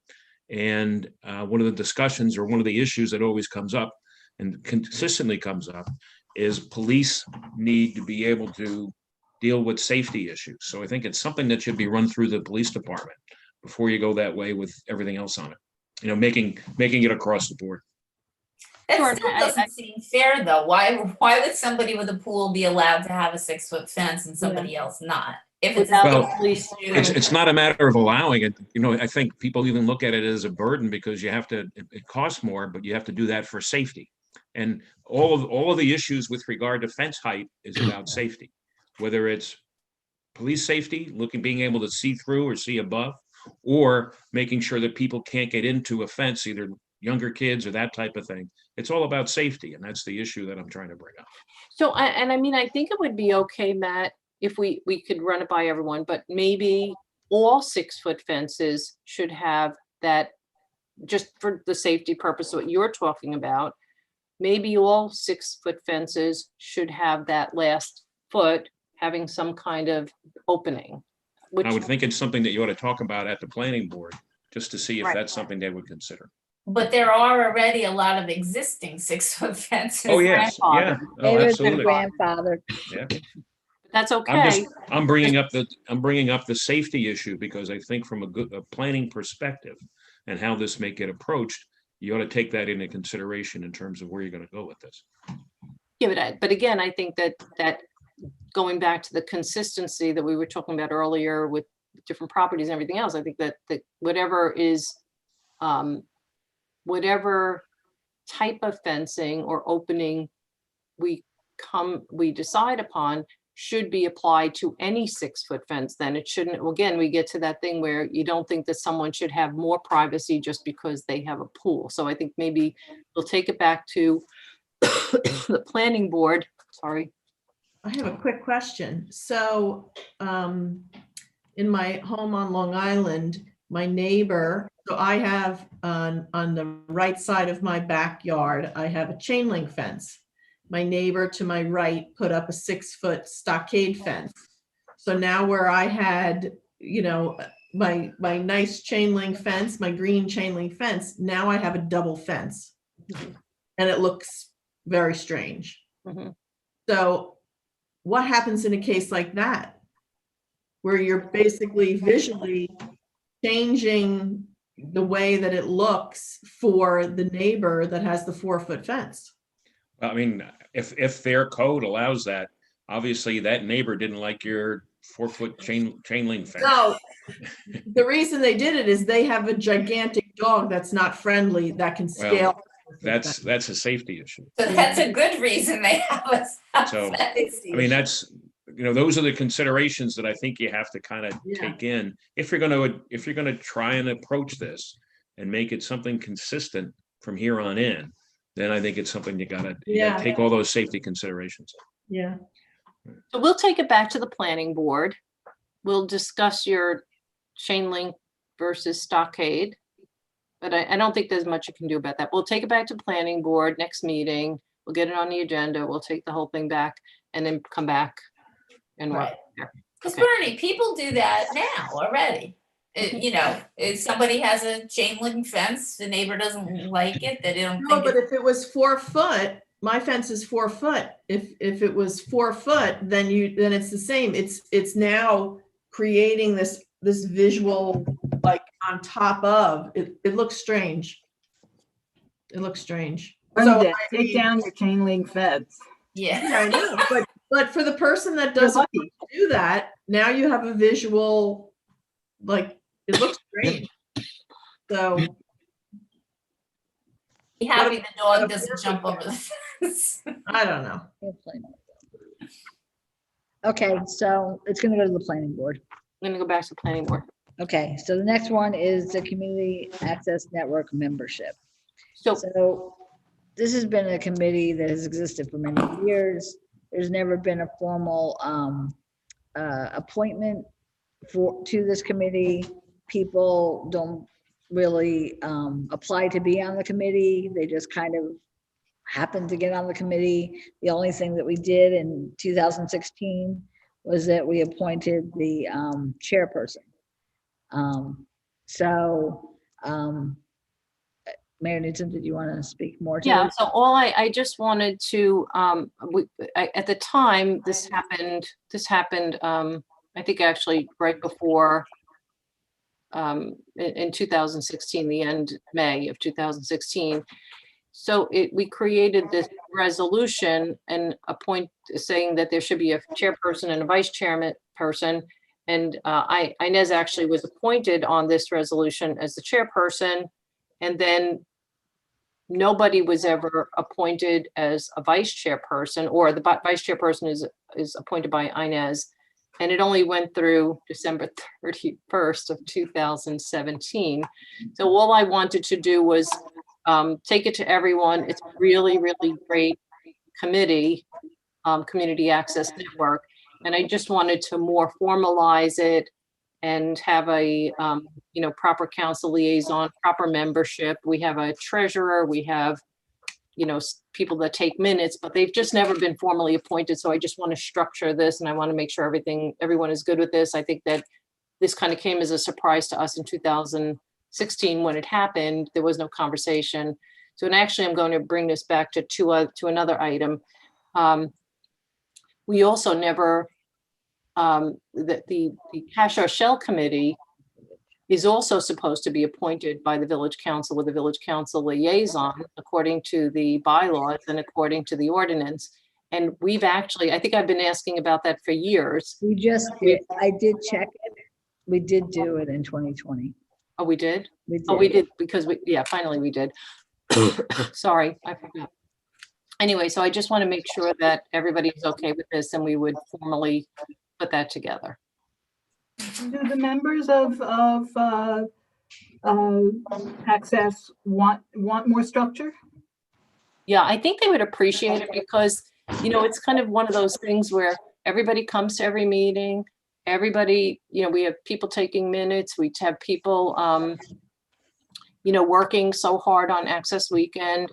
We circulate information about special needs programming, educational opportunities, work training and everything.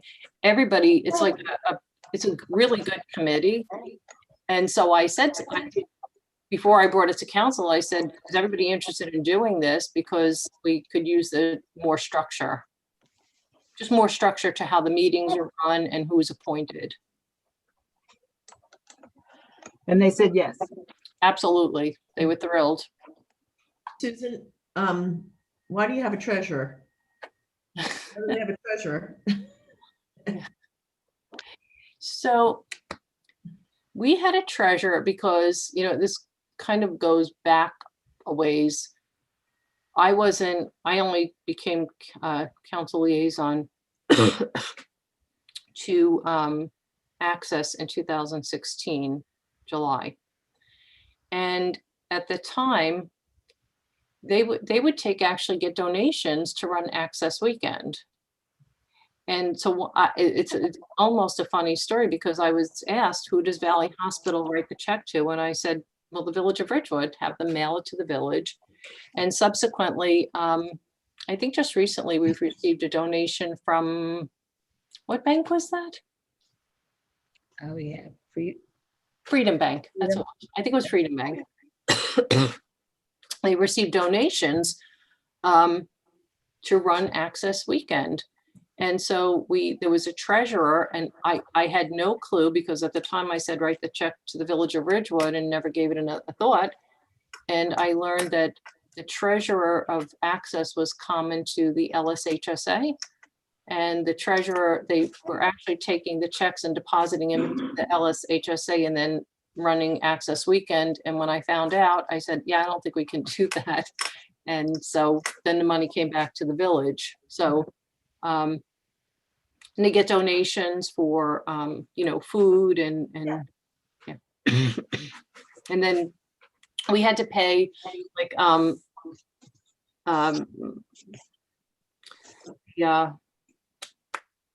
sign language. We had to pay for the sign language at one of our events. And so it came through the village, and we sent the bill to the village, and the village paid for the sign language. Excuse me. So that's why we have a treasurer. Okay, so that sounds like the setup that Mike wanted for Arts Council. Similar. Yeah. So the only thing we found is that I mean, when Freedom Bank wanted to make a donation, I just said, send it to the village. So I don't know the answer. If somebody's making a donation, my response is send it to the village and make it attention, Bob. Finance. So I don't know. I know it goes into the trust fund, which I think Mike is saying we had the Arts Council trust fund, because when we give money from village council in budget, it goes into the fund for them to have access. So I don't know the difference. I don't know. Yeah, it all sounds similar. So the checks would be made out to the Village of Ridgewood, and then it gets deposited through finance, but then they're segregated little trust funds, like Green Ridgewood has its own, I guess. Access has its own, the Arts Council has its own. So that's probably the workaround, is probably just whatever donate, don't make it out specifically to the Arts Council or to the chair, or definitely don't make it to the council liaison, but make it to the Village of Ridgewood, and then promptly put it in, the financial department, and we'll be good from there.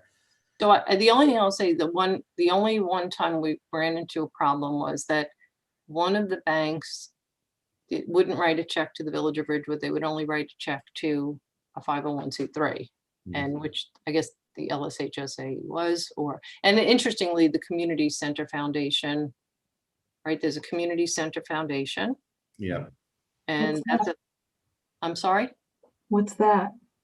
That's a separate foundation that operates outside of the Village of Ridgewood, but it supports the community center. So when they buy like chairs or tables or computers or something like that, it's set up kind of the way that the Ridgewood Arts Foundation was probably envisioned to be set up. So that would be separate and a part its own organization, which could be a 501c3 and everything else. And then that was supposed to support the Ridgewood Arts Council, and then they just took that. So, and the Community Center Foundation, I think the address that's used is the stable. So in any event, so that's all that, and so we're good. So moving on to that next item.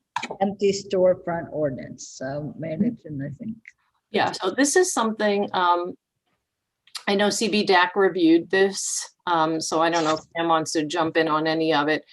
The empty storefronts, one of the things other similarly situated central business districts do is they use an empty storefront window display, requiring vacant storefronts to have some kind of a engaging visual display that diminishes the appearance of vacancy and light.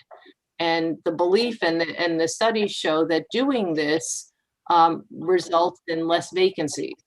And so we wanted to kind of take a look at this and see if the village council was interested in adopting an ordinance. I think I sent it. We had this, I think, Pam, on the agenda a while ago.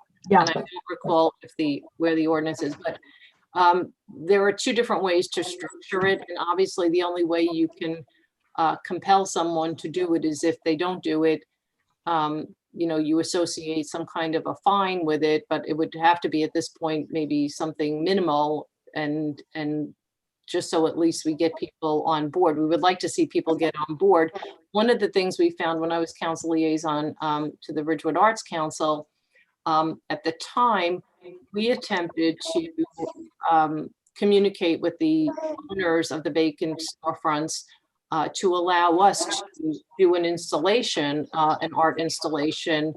Even had some funky furniture we were willing to do, and there was many of them were not inclined to allow us to do so, likely for the reason of insurance. Now, when the new owners of the Gap building, I think we were going to decorate for the holidays, they said, do whatever you want. And they were great. So now, of course, they're doing work there. And the down in the corner at Broad and East Ridgewood, he always let us put decorations in his window. So this is really an opportunity to kind of just add some more visual interest and not have the appearance of vacancies. And again, the belief is that doing so results in actually less vacancies. So Pam, I don't know if you want to jump in about the comments from CBDAC. We haven't fully spoken about it. I have circulated these samples to CBDAC. And these are, it looks like 3 different ways of treating it. One is covering the windows. The other is having a pop-up organization come in and pay rent. And the other one is having artists come in and have their exhibits in there. And I have received from one landlord some comments, and this person suggests that the Kenilworth ordinance that we have here. By the way, does somebody have some sound going on in the background? Or is that me talking? It stopped when you stopped talking. Yeah, it did. I don't hear anything. I'm But hearing- I did hear it. Well, I'll continue. This person says that the Kenilworth ordinance allows a landlord to cover an unoccupied storefront with brown paper. I don't think that accomplishes our purpose at all. And points out also that right now in Ridgewood, if you look at Wilsey Square, there's a really charming theme using kids' drawings and things like that. Also, do we want to require some sort of lighting at night in the store windows? These things, even this landlord thinks this gives more leasing exposure. As to whether, like in this ordinance, a building commissioner has to approve what goes in, that can really end up being, I don't know who that would be in Ridgewood government, but it could really slow down momentum. And as I read these pop-up ideas, I think it needs more thought. I think the details would really have to be worked out, but I really like the idea. I noticed that at the Gap building, there is wrapping on the left-hand side, and you can't see in. They're still setting stuff up, and it's good. It's good. It's advertising, but at least it's not brown paper, and it's fresh looking. And So I think in this I'd like to do instance, something. I think in this instance, we're talking about these long-term vacancies that are just sitting there, and they really do add a certain amount of blight. And as often as we've tried to contact and communicate, and I know they've had opportunity, whether or not they don't want a certain type of business. But one of the things, and I'm sorry I missed Jeannie's presentation, is that when I was kind of trying to catch all of that and looking at the paperwork she sent, I thought those type of panels, and I know sometimes we have some larger artwork that was donated to the village that's in Village Hall. Even just hanging artwork is something. And we could make that artwork available to landlords and say, listen, we'll, whether or not the Arts Council wants to, take this on as something where if a landlord says, yes, we want to do an empty storefront display and we're happy to let it even put some artwork there, even if it remains a little bit stagnant for a period of time, at least it's not empty and it has at least some visual interest. So I guess we can work on this and refine it and take a look at, I think there was one of the Hamptons, and there's just a number of different places that have these type of ordinance. Some are good, some are bad, but it's just at least a starting point. Yeah, I think we should discuss it further at CBDAC and with the landlord forum that we're trying to put together. Yep. Yeah, they did it in Southampton along, there's a street called Jobs Lane. And so they had a lot of vacancies and they did pop-ups. Yeah, I hesitate to compare Ridgewood to Summer Shore communities because the whole dynamic is different. but still, it's worth considering for sure. Let's just say it's, it makes it a little livelier, it makes it prettier to look at, and it just gets rid of that kind of blight, and it puts at least some onus on the landlords to clean up their appearance, because they have and just my opinion is they have there's kind of like a joint obligation, collective obligation to make sure that everybody has the ability to thrive. And if somebody else is doing, making their effort to do their best with their storefronts, and then they have to be next to the brown paper and the for rent signs, it's just unfair. And it's unfair actually to the village. We should have a standard that they should be obligated to maintain. I agree. And what's interesting in the samples here is that they don't wait 6 months to require the landlord to have these things in place. It's 15 days or 30 days. They're not going to wait forever. And I like your idea of we can offer them some help or some design or some artwork. I think we had really big pieces of artwork we never placed because we had no location for them. I don't even know where we stored them, right, Heather? Somewhere. I don't know where they are. I actually do think I know where they are. So we'll okay, good. Okay. About it. All right, so we'll move on. The next one is the major soil permit for the Hopper Ridge Condominium Association. As we heard from one of the comments at the beginning of the meeting, they are repairing the retaining walls that support their internal sanitary sewer lines for their complex. The planning board did vote for approval for the variances in the major soil moving permit on January 5th, and the resolution was adopted on March 16th. So Mr. Rudishauser has prepared a resolution approving the major soil moving permit for the reference location with the conditions discussed at the planning board and the standard conditions of the village's engineering division. So this is just to allow for that approval from the council.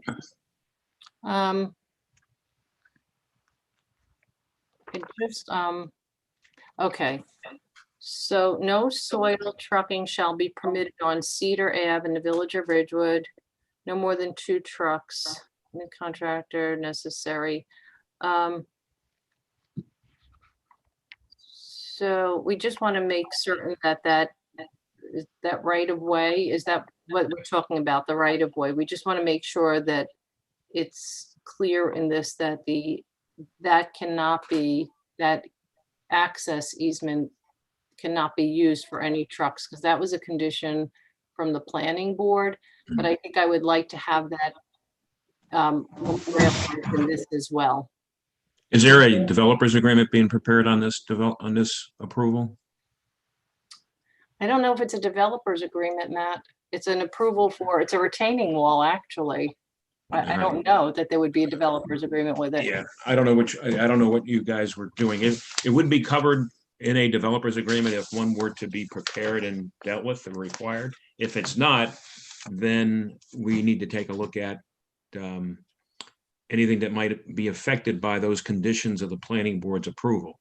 So then we got to take a look at those. And obviously the soil movement permit is the first one, but the anything with regard to the easement and the use of the easement is something that we're going to have to sign and enter into with them.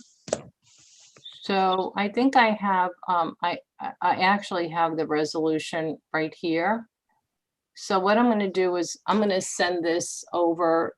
It's our resolution of approval from the planning board. Right. So what I'll do is I will get this over to you. Mm-hmm. And then we can make sure that, yeah, I don't think there's a developer's agreement. I don't see any reason why we. You don't see what would, all right. Yeah, I wasn't aware of the full extent, but the soil movement permit doesn't need to be held up. That can go ahead. This is really just the easement issue, as I understand it, right? Yeah, it has to be. We just want to make certain, because we made, there were agreements at the planning board, and there were representations made to the folks that that no trucks would be permitted there. So we want to just make sure that they had to use the property driveways. Come in off a prospect onto the property drive. Right, Cedar Ave. Yeah, like Cedar Ave the easement would not be used at all. Right, it says no trucks on Cedar, but I want to just add that little, okay, I think it's important to add that piece. Yeah, so send it to Matt, and then Matt, if you could just get it to us. Yeah, we'll by- get it done. We'll get it done tomorrow if I can get it. and Okay. Just Great. take care of it. All right, Perfect. thank you. And then the next is a memorandum of understanding. The Bergen County Department of Health receives grant money to be the lead agency for offering services to local health departments.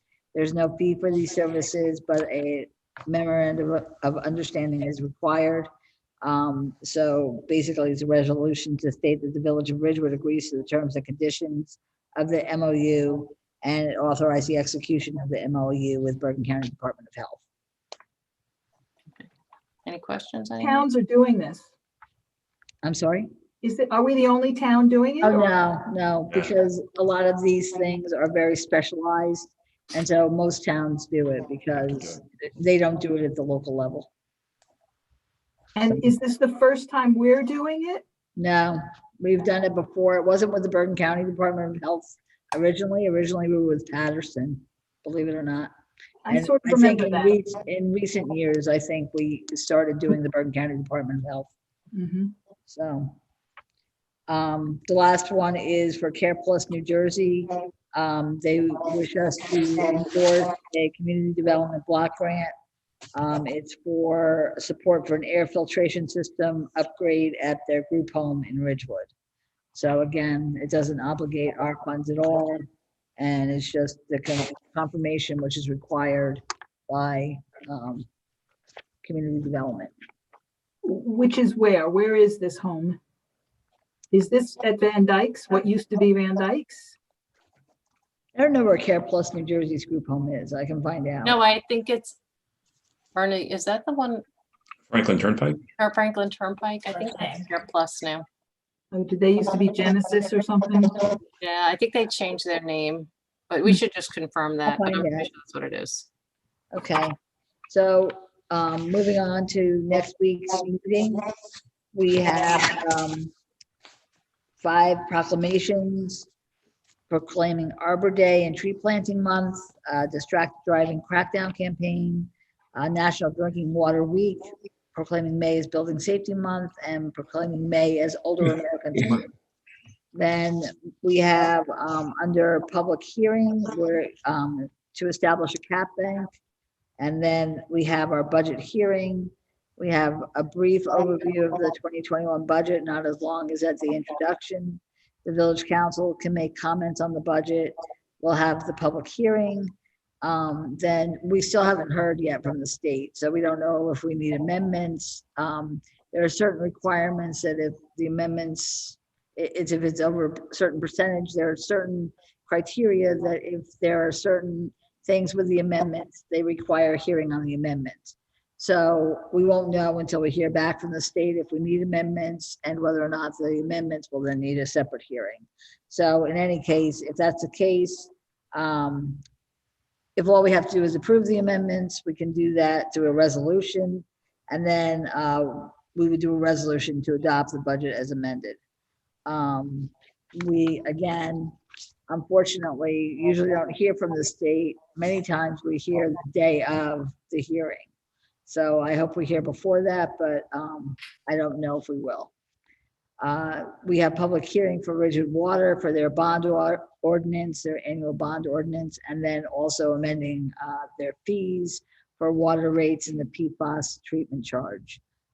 Resolutions for Ridgewood Water is awarding contract for software support for the SCADA system, Title 59 approval and award of contract for the Passaic Valley Water Commission interconnection, awarding contract as the National Joint Powers Alliance Cooperative Purchasing Contract for various maintenance, materials, and supplies, awarding a professional services contract for a consultant for the Linwood Green Acres diversion, and then award professional services contract for the PFAS treatment plant at the Ravine Well site, and authorizing a change order for the water main replacement at Jefferson Street and Salem Lane. Ordinance for introduction will amend the one for parking on the side yard and backyard grass.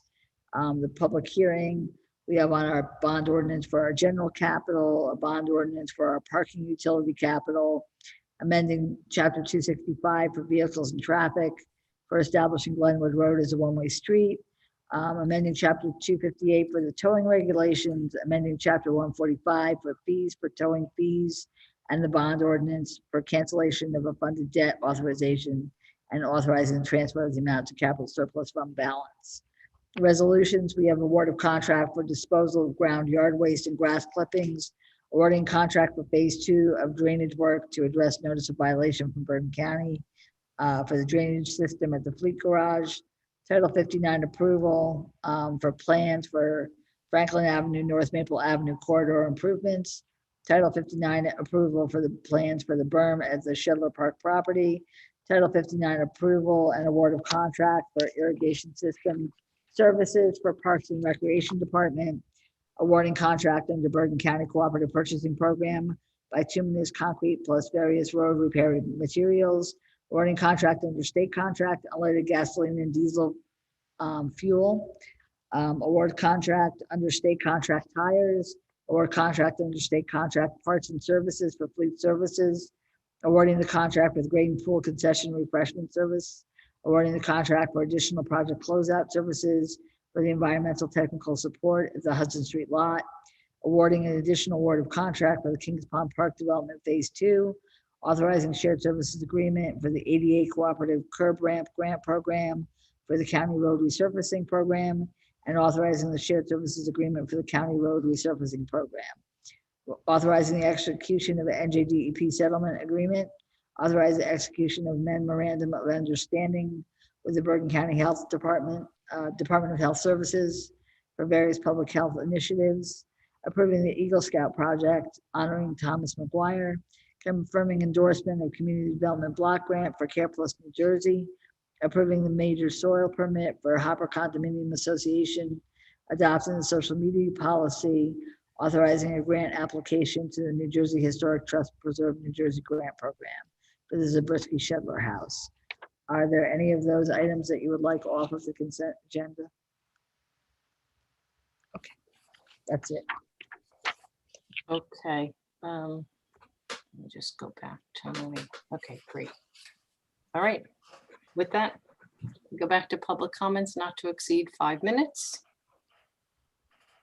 Dylan? Right, first person, Stacy Antine. Please unmute.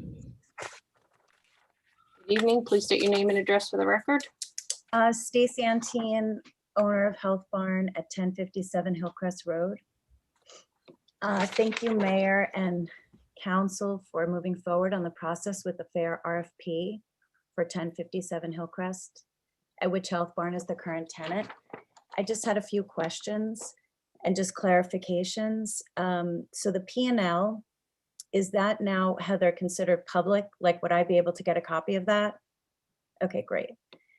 So based, I know, because like I know now what is public and what isn't. So from the quick numbers that you guys were talking about, it's, I mean, Susan, you said it was like 15,000 for like 2018, 2019. If I do my calculations off the rent, for 2018, that's a 30% return on investment. For 2019, that's a 30% return on investment. And for 2020, that's a 20% return on investment. So from a taxpayer standpoint, this is considered a great return. And by any measure, it proves it's a fair rent for the agreed upon use of the house. I think this is really an important point. And for 2020, what was not stated is that we, meaning the village, had a significant chimney repair because the chimneys are not maintained. And the gentleman that took 5 hours to jackhammer the chimney to clear it, because that was where the heating was going out of, said that he couldn't tell me the last time the chimney was repaired or maintained. So they had to 5 hours of jackhammering, put a new liner in and put caps on the chimneys, which never had them. And again, this is all new to me. I don't have a house. I don't own a house. I didn't even know what a cap was on a chimney. Now I do. And these are things that the village had to do. So I just also want to say that this is a fair rent, because I also think it's important to note that I don't have use of the whole house. and I don't have use of the house for 24 hours as the other people did. So I have use of very specific parts of this house, not the upstairs. I only have a use of the office. There's also a women gardener's room. Nancy Begos has an office. So I just want to be very specific about the fact that I do not have use of the entire house. I also think that, so this is what the rent covers, and I think it's important to note that. I know that Bob had told me that the number, because I'm not looking at it, but he said when you come down to that bottom line number, which I was telling you about the percent, and I know from any business standpoint, a 20% profit is very good. I would be psyched to have that as every year, and especially in a pandemic that you got 20%. So you are definitely not running at a loss. I would love for Bob to weigh in on that, and I take this very seriously because, of course, I want to be a fair tenant, and we are in a partnership. So as far as the capital investment for the $65,000, that house was in a complete disarray. There was no way that anyone would even rent the place for a year and a half. I had to have a vision to actually see what that would be. I couldn't get in the house without making that capital investment. This was not about modifying a kitchen to make sure I could come in. This was about the fact that this house needed $65,000 above. I put in more than $60,000 to even get into the building. So I think I have fulfilled my obligation. And I think now the things that I'm aware of that need to be secured is a foundation, a patio, and some stuff in the garage. So based on what Signal had told me, this is not a tenant's responsibility. This is a landlord responsibility. And I think I put skin in the game very early on in the game to get into the house. And I know that everybody, I know Heather knows this, I know Matt knows this, that house was, I have pictures of it. It was a disgrace. So I just want everybody to be aware of that. Then also, I would also state that private, Susan, you keep mentioning about private birthday parties.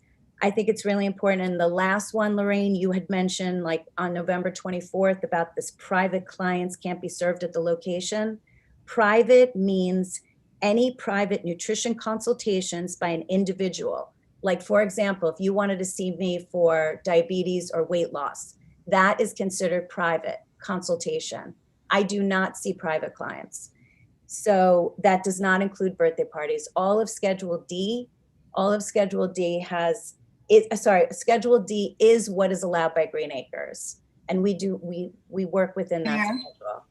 Thank you. Oh, I'm sorry, Stacy, yeah. Don't go anywhere yet. Your time is up, but I did want to say, points well taken, fair, and I also just want to say, thank you for all your work. I was out sick for a couple of weeks, but I did want to say thank you for all your time, energy, and effort on behalf of the foundation and Feed the Front Line. So thank you. Point well taken. Have a good evening. Thank you. Okay. All right. Next one is Scarpa. Please unmute.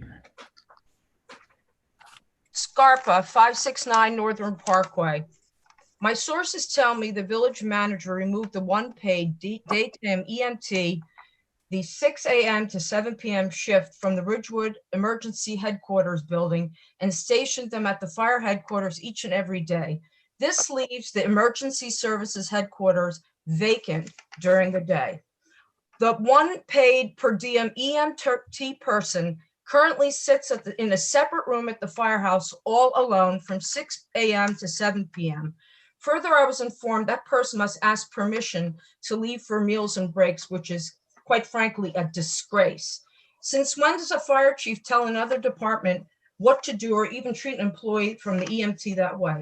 Since when is an EMT emergency headquarters building left vacant during the day? I have been informed that as the beginning of 2020, the fire chief has been assigned to schedule the part-time paid per diem EMTs. My information has told me this resulted in confusion and shortchanged the calls. The fire chief has no place in scheduling. Linda, I'm going to just stop you on I'm going to call a point of order. I'm going to call a point of order right now. Your comments cannot be directed at any individual. I'm going to just ask you to just make your comments and refrain from singling out any specific employee, if you don't mind. I don't mind, but I think you should investigate that. All right, I will go on from there. I've already discussed how this whole plan that is in place or is in the budget is really defunding the EMT. The $70,000 that is supposed to be allocated to 2 firemen will not cover the $200,000 is what 2 firemen cost. I think the thing that annoys me the most of all is this involves the safety and the welfare of Ridgewood, and we're in a pandemic. The police and the fire would be under tremendous stress if the EMT vanish. And that's exactly what's going to happen if you don't pay these people. You all would not work for no pay. So don't even think that they're going to work if you're going to remove that little pittance of pay they get and pull along the volunteers with them. I don't think you also understand what they do during the day. The programs, the community outreach with the Ridgewood High School EMT people, Touch the Truck, Boy Scouts and Girl Scouts. It's an enormous program for 4 decades, which if you take away their daytime hours will vanish, okay? The other part of this is I have spoken to many people in Ridgewood, many. They are extremely frustrated. I will tell you that after speaking to them, they are 100% against the change. They know this plan results in more taxes and less first responders, which we don't want. We don't want this added loss of people. We feel the EMT should be back at Douglas Place and staff it with 2 paid per diem people who work for practically nothing and aid the police and the fire.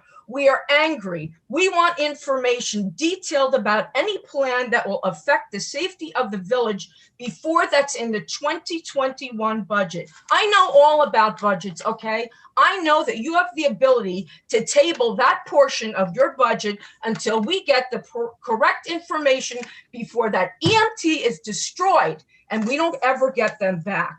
We will not support defunding the EMT because that's what that is. We're in a pandemic.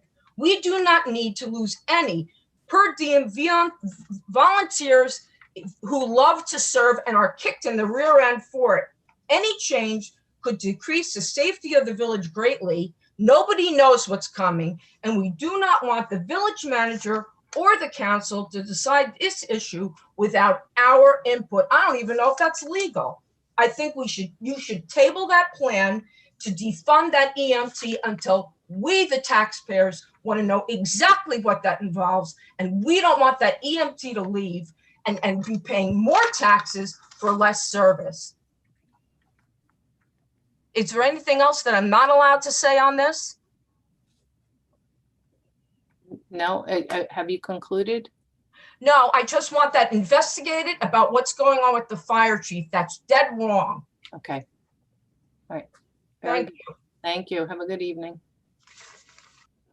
Okay, next person is Rourke Hallaby. Please unmute.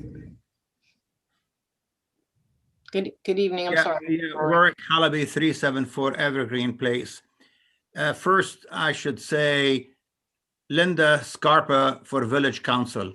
We need people with passion. We need people who feel, we need people who can do what you can do. Now, my second point is, why did Councilperson Knudsen cut Councilperson Perrin off when Ms. Perrin wanted to address the EMT matter?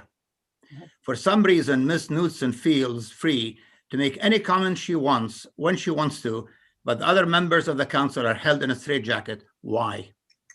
Second, Ms. Knudsen addressed my comments about the confusion regarding Shadler and Shippo. Yet again, Councilperson Knudsen is laying the blame on someone else. I try to stay on top of developments at the village, but I find this is so hard to do as the affairs of the village define opacity, as in opaque.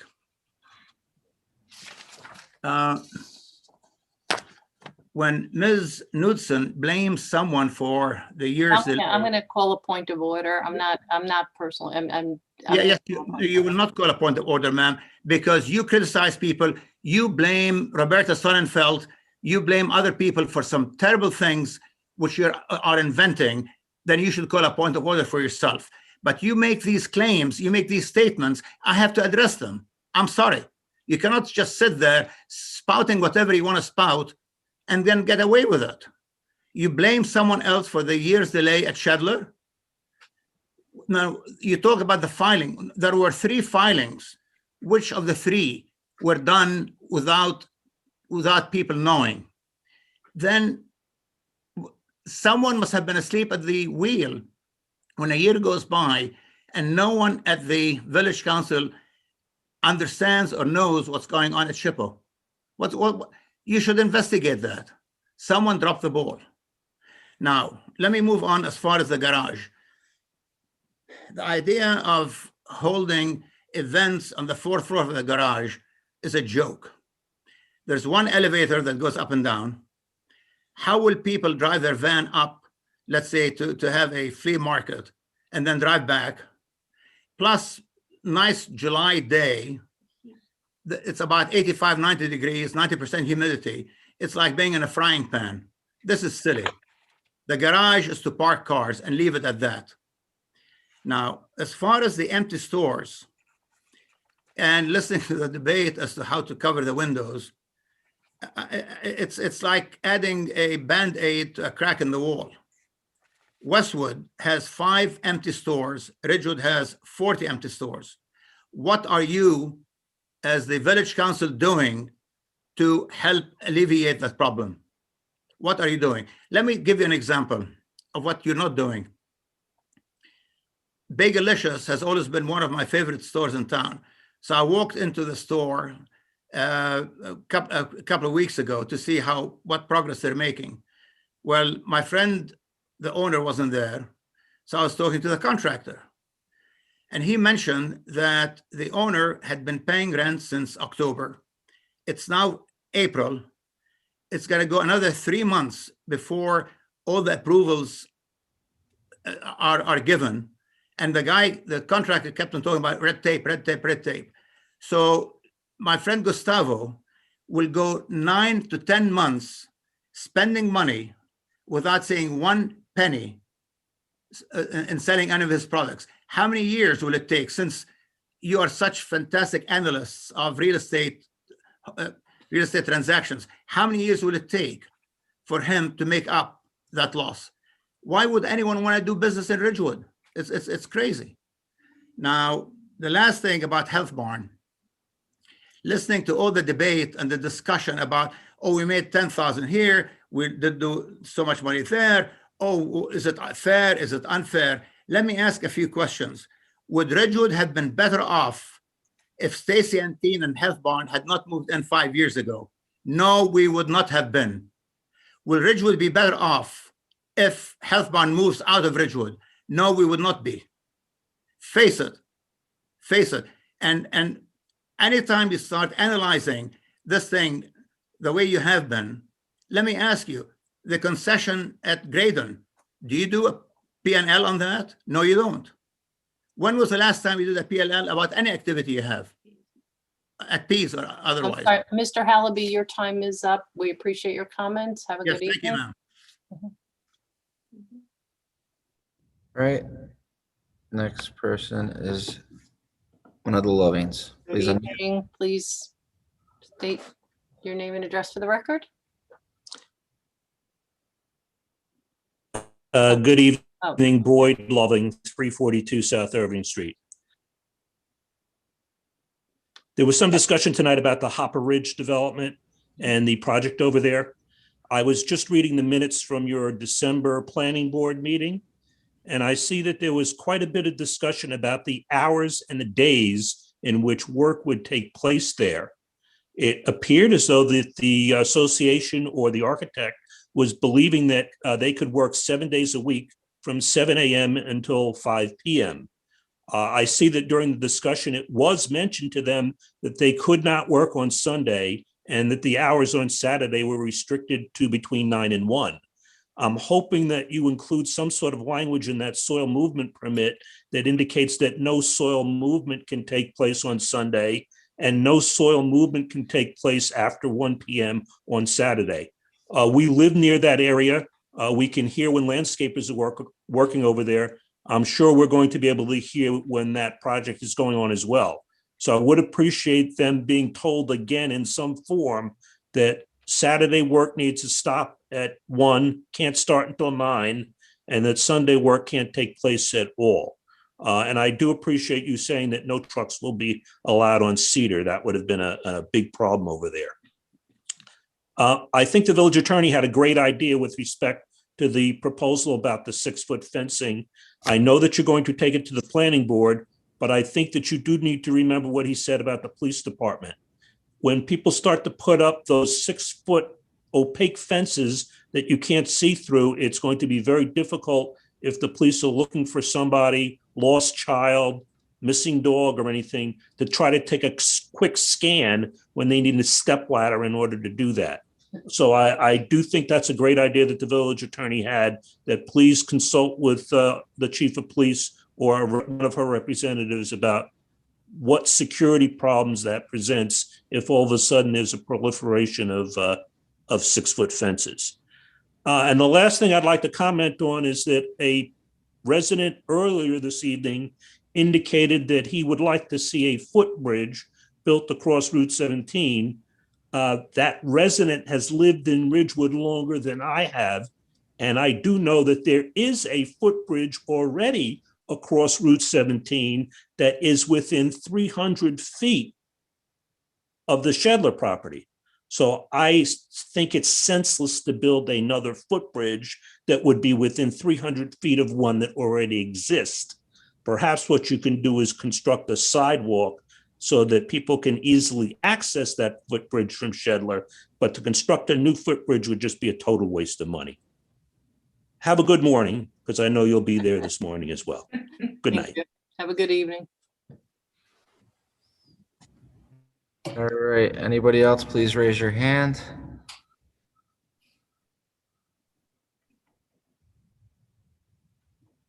I am showing no others. So I'm just going to comment very quickly on the EMT thing, and I do apologize to Councilwoman Perrin for cutting her off, but this is, I just want to make it clear to everyone, this is a serious, very serious public safety issue that this village council, village manager, and members of public safety have taken very seriously, and our efforts and intent is to ensure the safety of all of our residents and the appropriate and efficient delivery of emergency services. And much of this is personnel and can't be discussed publicly. So with that, I guess we'll take a resolution to go into closed session. Be it resolved by the Village Council of the Village of Ridgewood that the Village Council meet in closed session on April 7th, 2021 at 7:30 p.m. or as soon thereafter as the matter on the agenda can be reached, and that said closed session be held via Zoom teleconferencing due to the COVID-19 pandemic. Be it further resolved that the matters to be discussed in closed session are limited to legal matters to include town garage, Ridgewood Community Foundation, personnel matters to include boards and committees, and village attorney. These matters are allowable under NJSA 10:4-12 et sec. Be it further resolved that the minutes of this meeting shall be made available to the general public when such matters have been deemed completed by resolution of the Village Council. May I have a motion? So moved. Second. Second? Thank you. All in favor? Aye. Aye. Anyone opposed? All right. Thank you. See everyone in closed. Yep. Good night, everyone. Good night. Good night. Yeah, good night, everyone.